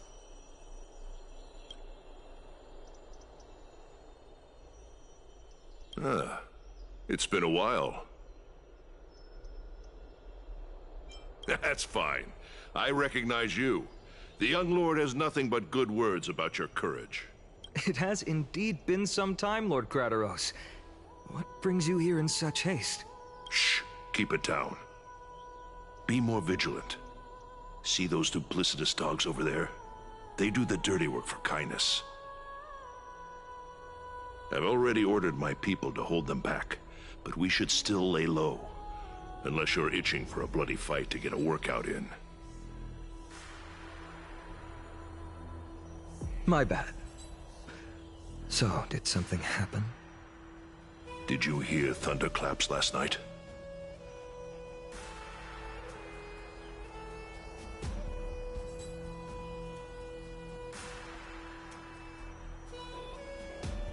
Thunderclaps are beacon signals of strife. They are a message from the young lord. He threw a spear bearing several words at Akama. Watch out. The Flame Reaver is back. I guessed as much. We didn't actually kill them back at the Kremnos Arena. I figured this is something you would want to know. We Kremnoans never back down from a fight. So if you plan to take that thing down in a battle, reach out to me anytime. You have my gratitude. I will let Aglaya know about this right away. Remind her to be on her toes while you're at it. That vicious Kynus has been unusually active lately. Those lackeys she keeps undercover have been going in and out of the city a lot more frequently these days. Some even seem to be getting Kremnoans to defect to the Council.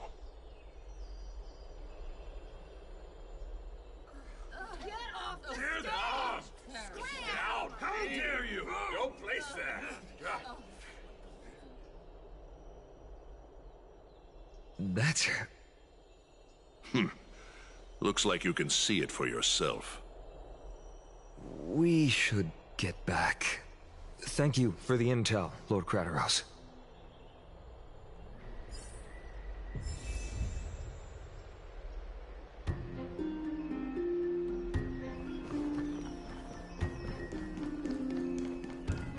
By Catholic into Lenten above, as the Theoros I have observed.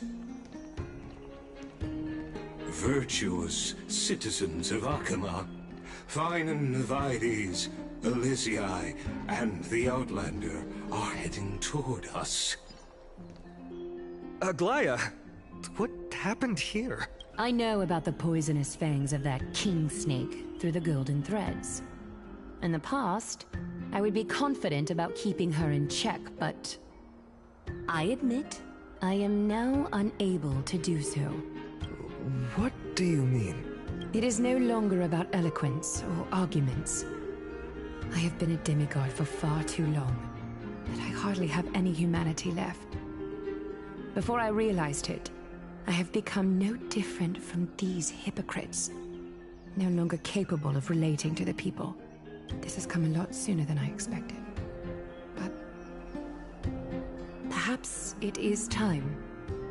I need you to step up, Finan, in order for me to retreat behind the scenes. Yes, this is my duty, but... It is far easier for the Council of Elders to fool many than just fool one person. Their so-called more support is no more than a ruse to distribute power using words instead of lances. There is no glory in winning this debate, but that makes having respect for humans so much more priceless. Finan, you are a Chrysos heir without flaw, capable of relating deeply with humans. I appreciate what you've taught me, Aglaya. I hope we'll live up to your expectations and win this debate.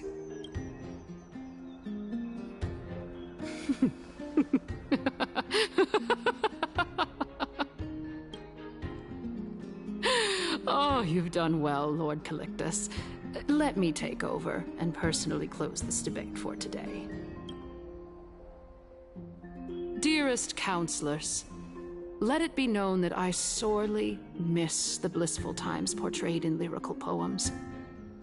Back then, Amphorius was home to nearly 1,000 cities, each with their own local faith, while gods walked the earth and shared close bonds with humans. Yet, in the present, people from all over are forced to leave their homeland to seek refuge in the holy city, where they hope to rest under Kefali's protection. All of us have long been in the same boat, with no way out of this plight. We didn't have a choice in the past, but now the Council of Elders brings to the table a new possibility. All I have left is one question for you. Would you rather strive toward the unheard of Era Nova, or return to the prosperous Era Chrysia of our past? Make your choice. Now, which of the two would lead mortals to an ideal future?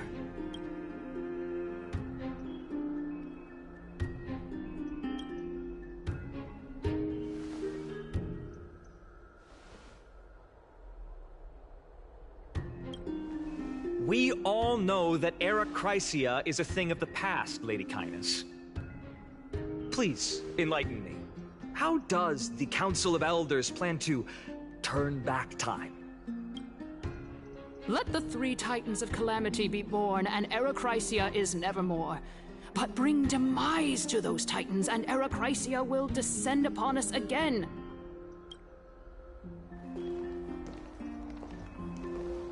Know that the Council of Elders is never one to make empty promises. Look at who we have on our side.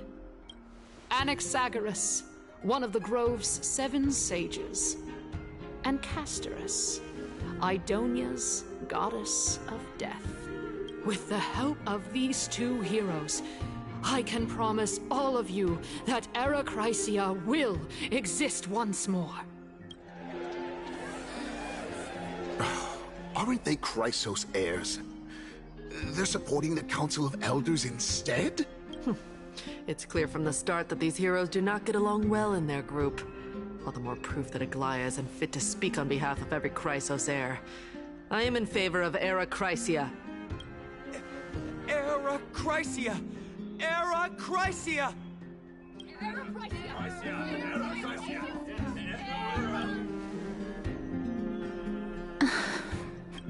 Castorus? Why are you standing over there? You finally arrived, Anaxa. So have you, Cass. Don't worry, Aglaya. Well, I know that you have many queries. Could you continue to converse like how the citizens normally do? Tell me, dear citizens, if we successfully retrieve and return Thanatos' core flame without anyone passing the Death Titan's trial, what would happen next? The answer is simple. We will have a chance to rid the world of death and bring Amphorius back to an era when all beings live forever. We'll usher in a new future that will be entirely different from the Flame Chase journey. He's one of the 7 sages. That's impossible. Your proposal is much too idealistic. As long as the Black Tide still exists, how can we go back to the old days? Remember what I previously said? Kefali's core flame is guarded by the secret power of the Council of Elders. Plus, Fagusa's water curtain will be able to block out any external perceptions. Tell me, dear citizens, have any of you ever seen even a glimpse of the threat that this person is talking about anywhere within the walls of this majestic holy city? Oh. Could it be that you heard that from the Flame Reaver themselves? Citizens, let's loudly sing the blessed hymn. Oh, beautiful old world, where are you now? Oh, legendary Erechrysia, return to the mortal realm! After the destruction of the 3 Titans of Calamity, the Flame Chase journey will have to end. Erechrysia! Yes! This is bad. The masses are now totally riled up. Anaxa, pray tell. Everything that you've mentioned hinges on the premise that we can find Thanatos' existence, right? Thank you, Lady Aglaya, for still caring about this city. However, dear citizens, we are truly fortunate and blessed. For Castorus, Idonia's goddess of death, will surely find Thanatos under my guidance. What? With that, I solemnly promise that the core flame Lady Castorus brings back will be personally managed by the Council of Elders. Thereafter, if we are able to garner the support of all of you at the Citizens' Assembly, we shall spare no effort in ensuring that the Erechrysia will return to our world once again.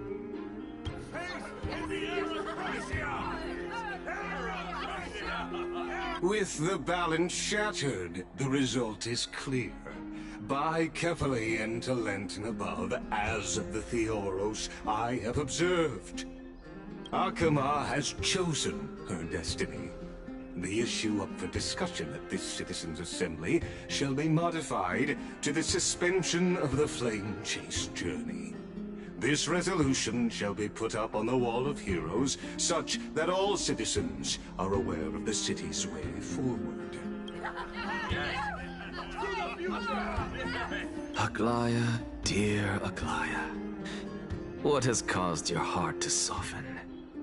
You also don't seem to be as quick-witted as before.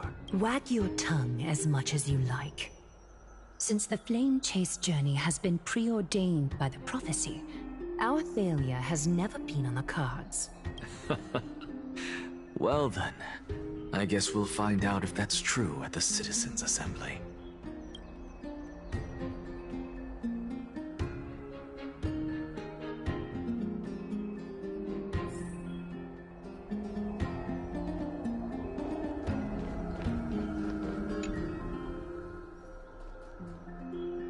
Well, it seems that when I sent you to look for Anaxa, I unintentionally facilitated your partnership with him instead. My apologies, everyone. I know that you have many questions to ask me. I will answer them to the best of my knowledge. In that case, please tell us as much as you can. In actuality, he showed me a past that was both long and heavy. The reason I say this is as I've mentioned earlier. The answer was hidden in my journey unto death. Anaxa, you were in the Netherrealm? Yes, I am but a living dead man now. But that's not important. What truly matters is, I overheard a conversation between heroes.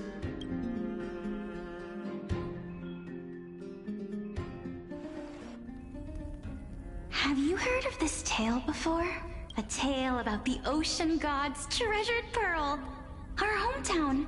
It was a seaside town which enjoyed the ocean breeze and glorious, peaceful times, thanks to the wisdom of its ruling queen. Until one day, an evil dragon descended upon the town.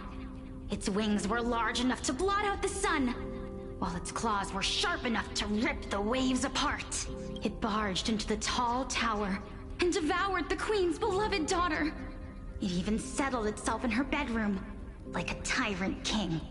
The queen assembled 300 warriors who managed to subdue the evil dragon by chaining it up.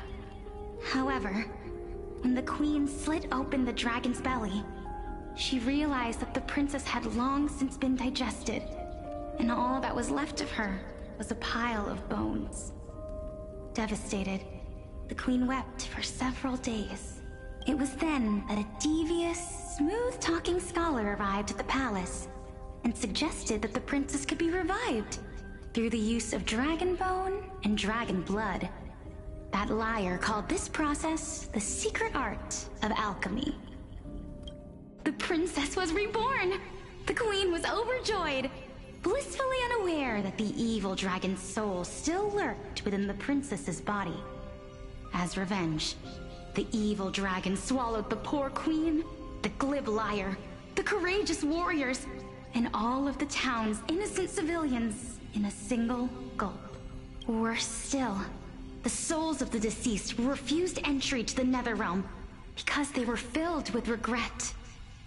Forced to roam the mortal realm, these resentful souls ultimately converged into a river of souls that would not retreat for a long time. The terrifying death had consumed all. Thereafter, our hometown fell into ruin as well. Until? Until? Actually, I don't know what happened next either. Oh my. It seems that you still like to whet people's appetites even after all this time, Pelixia. So, according to your story, this is how I used to look? It's practically a mirror image. And yet, what exactly is this? A miracle that I created with alchemy. As for what it is and how I was able to accomplish it, I'll keep the answers to myself for now. Oh, my goodness. Is this cliffhanger really necessary? Quiet, Titan. Continue to enjoy this splendid play, and the truth will naturally reveal itself. Dragon, huh? I've heard this legend before. In that case, what do you think of it? I think that this so-called alchemy was a tenuous analogy added to the story by future generations. After all, you've never heard of a tradition of alchemy in your hometown before, have you? Indeed. Before I left home to pursue my education, I never even knew that anybody was looking into this area of study. Therefore, we can just treat this tale as a fable told to young children. A fable, you say? If so, what moral is it trying to impart to the kids? I guess it might be the concept of equivalent exchange? Oh? I thought the moral might be closer to something like honor the dead. Huh. What? At a loss for words? No. I merely realized that we're both thinking of the same principle. If life is priceless, then there is hardly anything else in this world that is of equal weight to it, right? Indeed. As expected of the wisest scholar in the land. You flatter me. Why don't I ask you a question as well, as a form of equivalent exchange? Of course. What is your question? If I imparted my knowledge of the art of alchemy to you, would you use it to resurrect someone you loved? What? What kind of strange question is this? I got it. You're just trying to get me to tell you whether I like anyone, right? Let's just leave it at that. That was rude of me.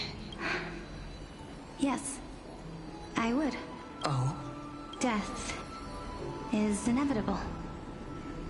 In the days to come, I'm certain that someone whom I cherish deeply will leave me for good. If such a mighty power really existed, I think I would use it without hesitation. After all, you, me, and the rest will all have to face that fateful moment eventually. My time is finally here.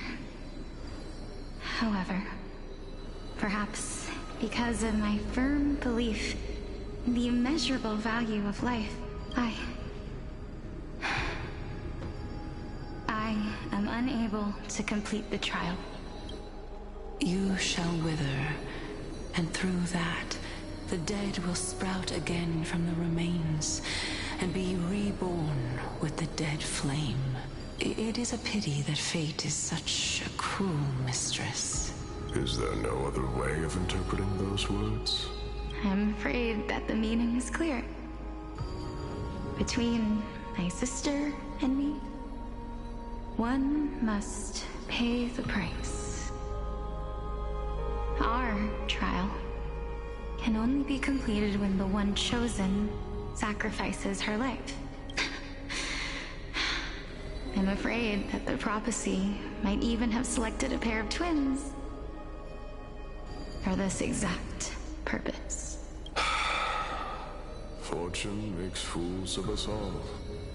My sister is prepared to sacrifice herself. And yet, I can't do the same. How absurd. My time is almost up, but I'm still afraid to welcome death. What should we do? If I'm ultimately not able to make up my mind... Since Chaos is willing to guide all of us and leave this trial to the end, there is still plenty of time for you to ponder. That's right. Don't allow the fog of an uncertain future to cloud your mind. Trial, prophecy, the topics that they're discussing seem familiar. But these three people must not have left their names in the epics. Otherwise, I would have some recollection of this. Amphorius's history before the Titans were born was complete chaos. Is that not strange by itself? I have long held 3 hypotheses about this. However, let's continue watching for now. Calypso, Polixia, and this warrior. I seem to have met him somewhere before. Regarding this matter, Nias, are you confident that you'll complete your trial? Of course. Though, I am worried about what will happen once I've emerged victorious.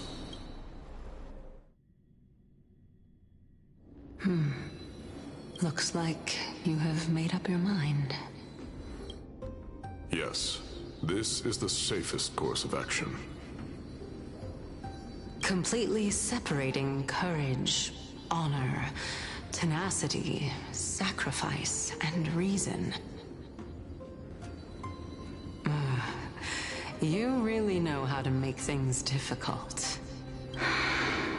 Please, young lady, witness my fall and demise. Lady Calypso, you shall host the soul-rending ceremony. I do not understand. Why would you dare to sacrifice yourself for a future that you won't get to witness? Because this is our destiny. The power that resides within me is so intense that I will one day be engulfed by it. Furthermore, a valorous death before glorious return has always been the path I chose to walk. A journey I began long ago. If your sister or Chaos were in my position, I believe they would make the same choice as well.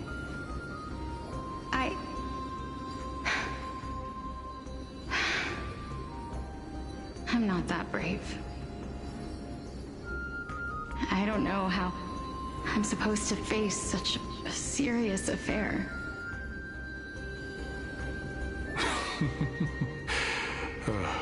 Despite being Death's chosen one, it seems you still don't know how to face it.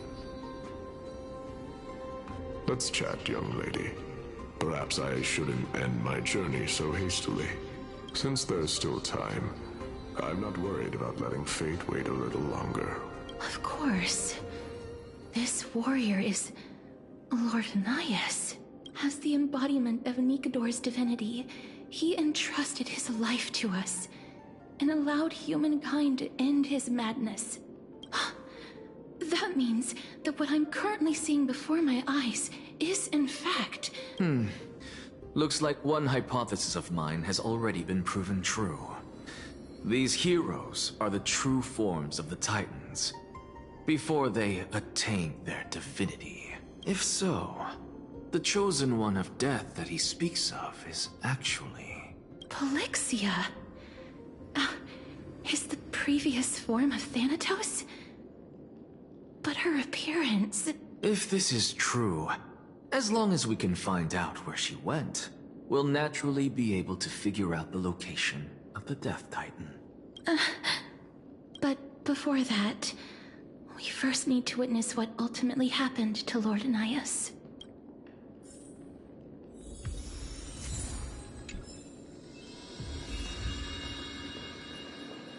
Nikador's courage is a testament that they have never once retreated from a battle. I've heard that these words are still engraved in Castrum Kremnos even today. It didn't occur to me that they were actually part of an alchemical formula. Sealed within this statue is undoubtedly his sacrifice. They use their own body as our city walls, keeping out and protecting us from the pervasive spread of madness. They are acutely aware that if the end times were to arrive, there would be nothing left in this world to conquer.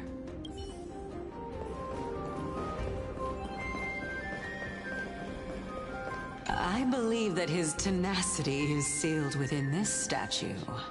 Before we fought Nikador, we also released it from the stone statue. Honor, courage, tenacity, sacrifice. And finally, the only thing that remains is reason. Cheer up, young lady. There is no need to shed tears over a glorious death. All farewells in this world are sorrowful, Lord Nias.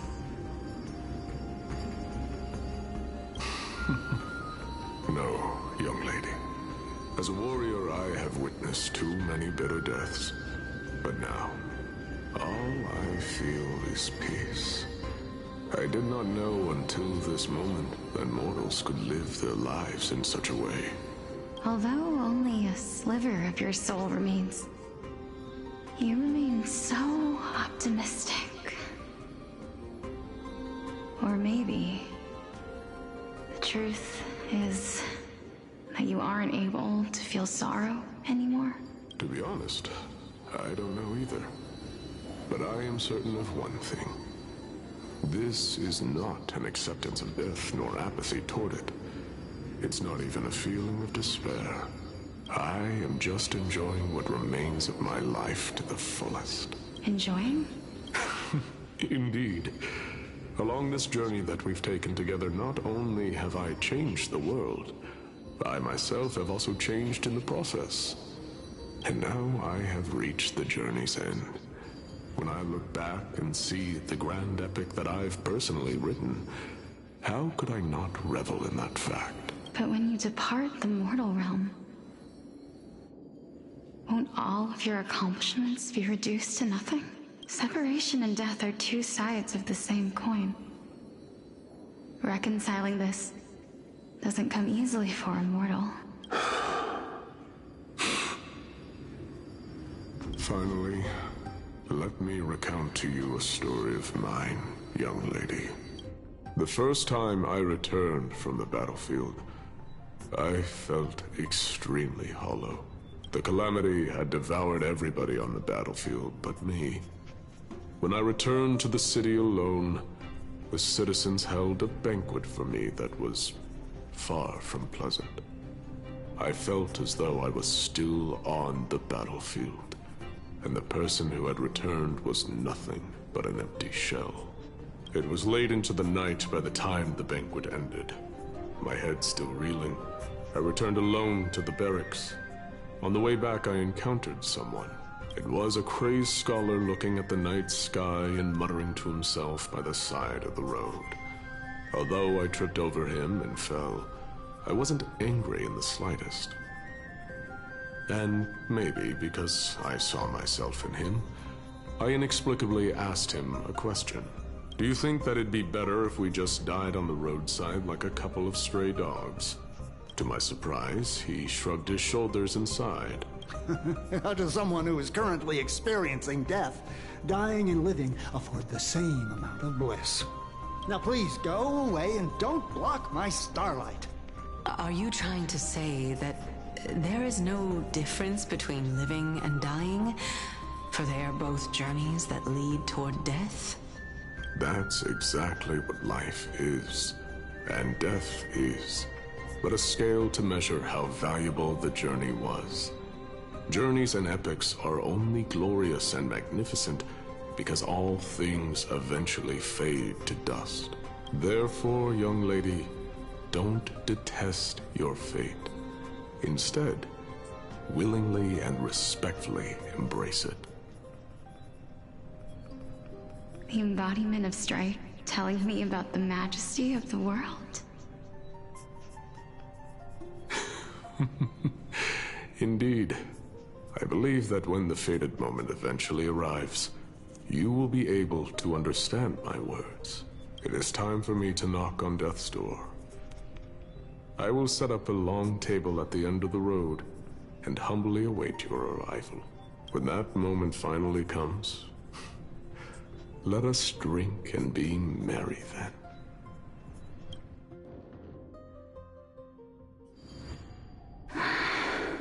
I knew this day would eventually come.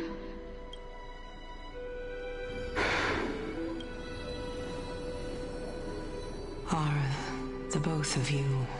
Mm-hmm. Polixia, I'm here. What? This is Quite interesting indeed. Is this Alexia's sister? Is it me? Now, it's time for us to fulfill our promises. Are you afraid? What are you afraid of? That I won't be able to do it. You shall wither, and through that, the dead will sprout again from the remains, and be reborn with the dead flame. As foretold in the prophecy, and according to our vows, once it all ends, we must face our fated moment head-on. Even if it was prophesied, do we have no say in the matter? It's so unfair. Why are we the only ones who are forced into mutual destruction? Let me do it, sister. Let me be death's sacrifice. I was never long for this world anyway. But you're different. I was the one who wasted your life after all. You're wrong, Polixia. I don't think that my life was wasted. Just the opposite.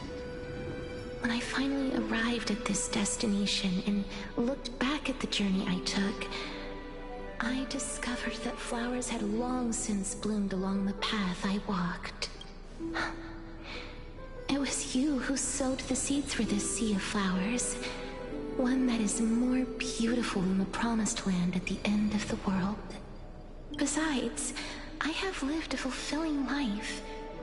Even though I was fated for sacrifice, none of the things that I've experienced will dissipate. Instead, they'll forever live on as memories inside your head. How could my memories of you ever compare to the actual you? Well then, tell me, what exactly are we?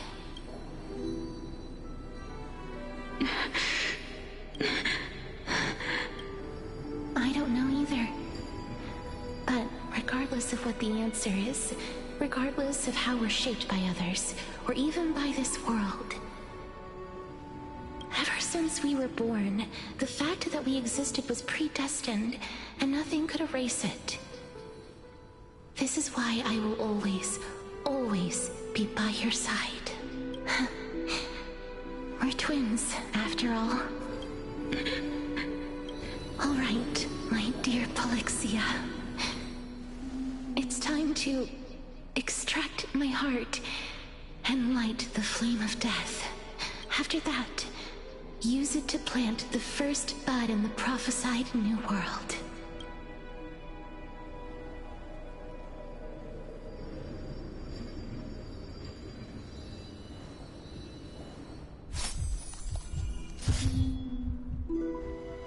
If I imparted my knowledge of the art of alchemy to you, would you use it to resurrect someone you loved? Death is inevitable. In the days to come, I am certain that someone whom I cherish deeply will leave me for good. If such a mighty power really existed, I think I would use it without hesitation. Even now, my answer remains the same. This is why, sister, I promise you, in the prophesied new world, I shall plant the first bud on your behalf. Go now. Return to the ocean god's treasured pearl, our hometown. I shall open wide the entrance to the Netherrealm and grant you a second life. The living beings on this earth shall respond to my call and lead you to the sacred daylight. Remember, do not look back on the land of the dead, and do not stop moving. In the new world promised by the prophecy, march toward your new life. Ask for the price of our equivalent exchange. Let me be the one to pay it. Everybody, we've come to the end. Unfortunately, I am not compatible with the Supreme Being, so I was unable to completely fuse their soul into my own body. However, being able to glean all this from them is exciting enough. I'm certain of this now. Before the Titans that we are well acquainted with were born, a group of heroes roamed the land. These heroes followed a prophecy and took possession of divine authorities one by one, until they eventually became the pantheon of the New World. Just like the flame chase journey of today, Amphorius's history is cyclical in nature. Huh. What a startling revelation. This means that the demigods, who bear the core flames, will also become the new Titans at the world's end, thereby shaping a new world? I believe that this is the truth behind the Era Nova, as mentioned in the prophecy. This is utterly unbelievable. Besides, those twins in the past, even if they really are Thanatos, their whereabouts are still unknown even today. Are their whereabouts truly unknown? Didn't Polixia mention that seaside town? The birthplace of alchemy and the tale of the dragon. In our world, there exists a city which perfectly matches that description. Styxia. But the people there worship Vagusa and bear no relation to Thanatos. I have also never been to that place, as in the time of Idonia, it had long turned into underwater ruins. Take this. This is... the new Sporist masterpiece, the Philosopher's Stone. It was made by transmuting all of the sages' wisdom into a single entity, with their flesh and blood as its foundation. Remember, I've mentioned before that the art of alchemy is all about conversion, tempering, and ascension. This process also applies to the pursuit of truth. Regardless of how unbelievable this sounds, the truths of the world have been refined from the impurities. Think about the story of the dragon. This stone will lead you to your real hometown, allowing you to reform the door to the Netherrealm and discover Thanatos' fate. You still look as confident in your victory as ever. But what if your conjecture is wrong? Simple. I shall merely admit to the entire world that my experiment was a failure. However, my line of thinking will not fail because I have already planted the seeds of doubt into the hearts of the masses.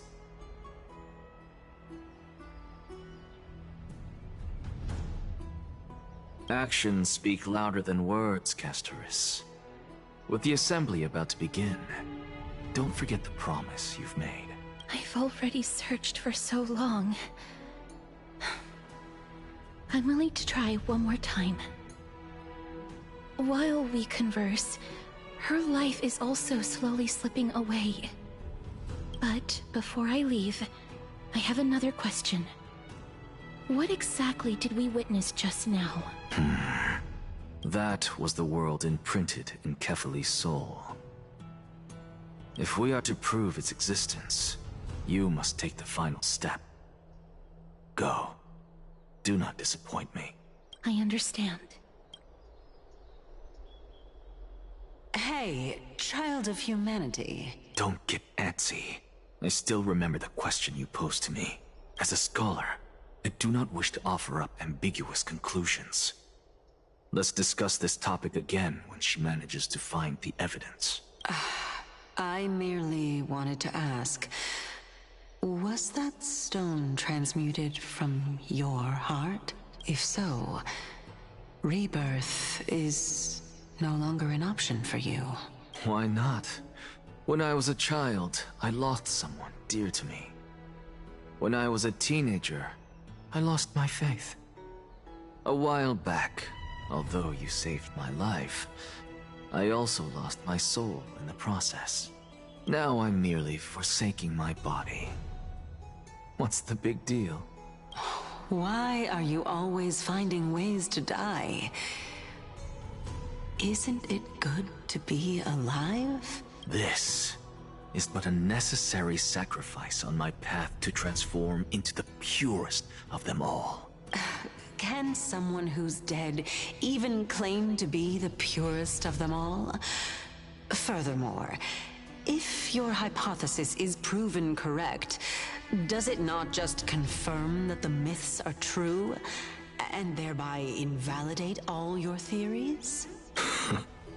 No, it's just the opposite. If my hypothesis is correct, it means that I can actually ascend to godhood and reshape this absurd world that you all have created.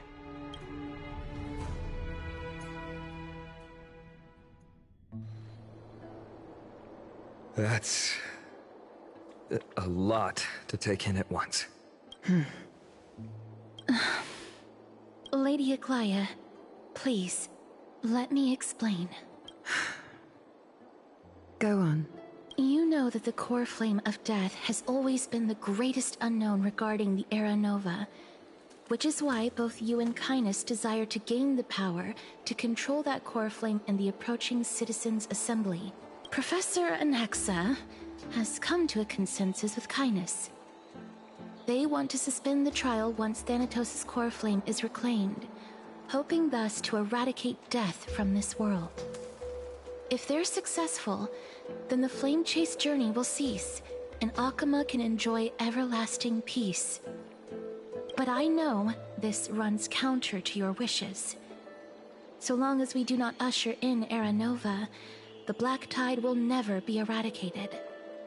Even with Lord Mighty on the front line, and the Black Tide not posing an immediate risk, the danger nevertheless remains. Honestly, it's difficult for me to assess the pros and cons in this decision. But someone must bring the core flame before we can begin negotiations over it. The Titan could be very near. I cannot let this chance slip by. Besides, someone has to make this trip to bring back Mrs. Soul. Well said. You already had every reason to seek an audience with Thanatos. It's that great performer who has weaponized your wishes and placed us in this difficult situation. A world without death. Do you desire that too? If fate dictates that my path must oppose yours, I will do all I can to resist it. And Lord Mighty showed me that without taking the first step, all talk of what follows is moot. I am not going to punish her for that. I have always hoped to hear you speak your mind, Cass. And I am glad to have heard your true thoughts. Styxia. I visited that place in the past. Though it is now an island surrounded by the river of Soul's torrents, it's not hard to see its former splendor. Go. I will not stand in your way. As for you, you are someone who has cheated death. I believe you have more than enough reason to make the trip with Castorus and meet the god of death himself. Castorus, I too look forward to your journey. I wonder what kinds of new interpretations your completed story will bring to the Flame Chase journey. Thank you, Lady Aglaya.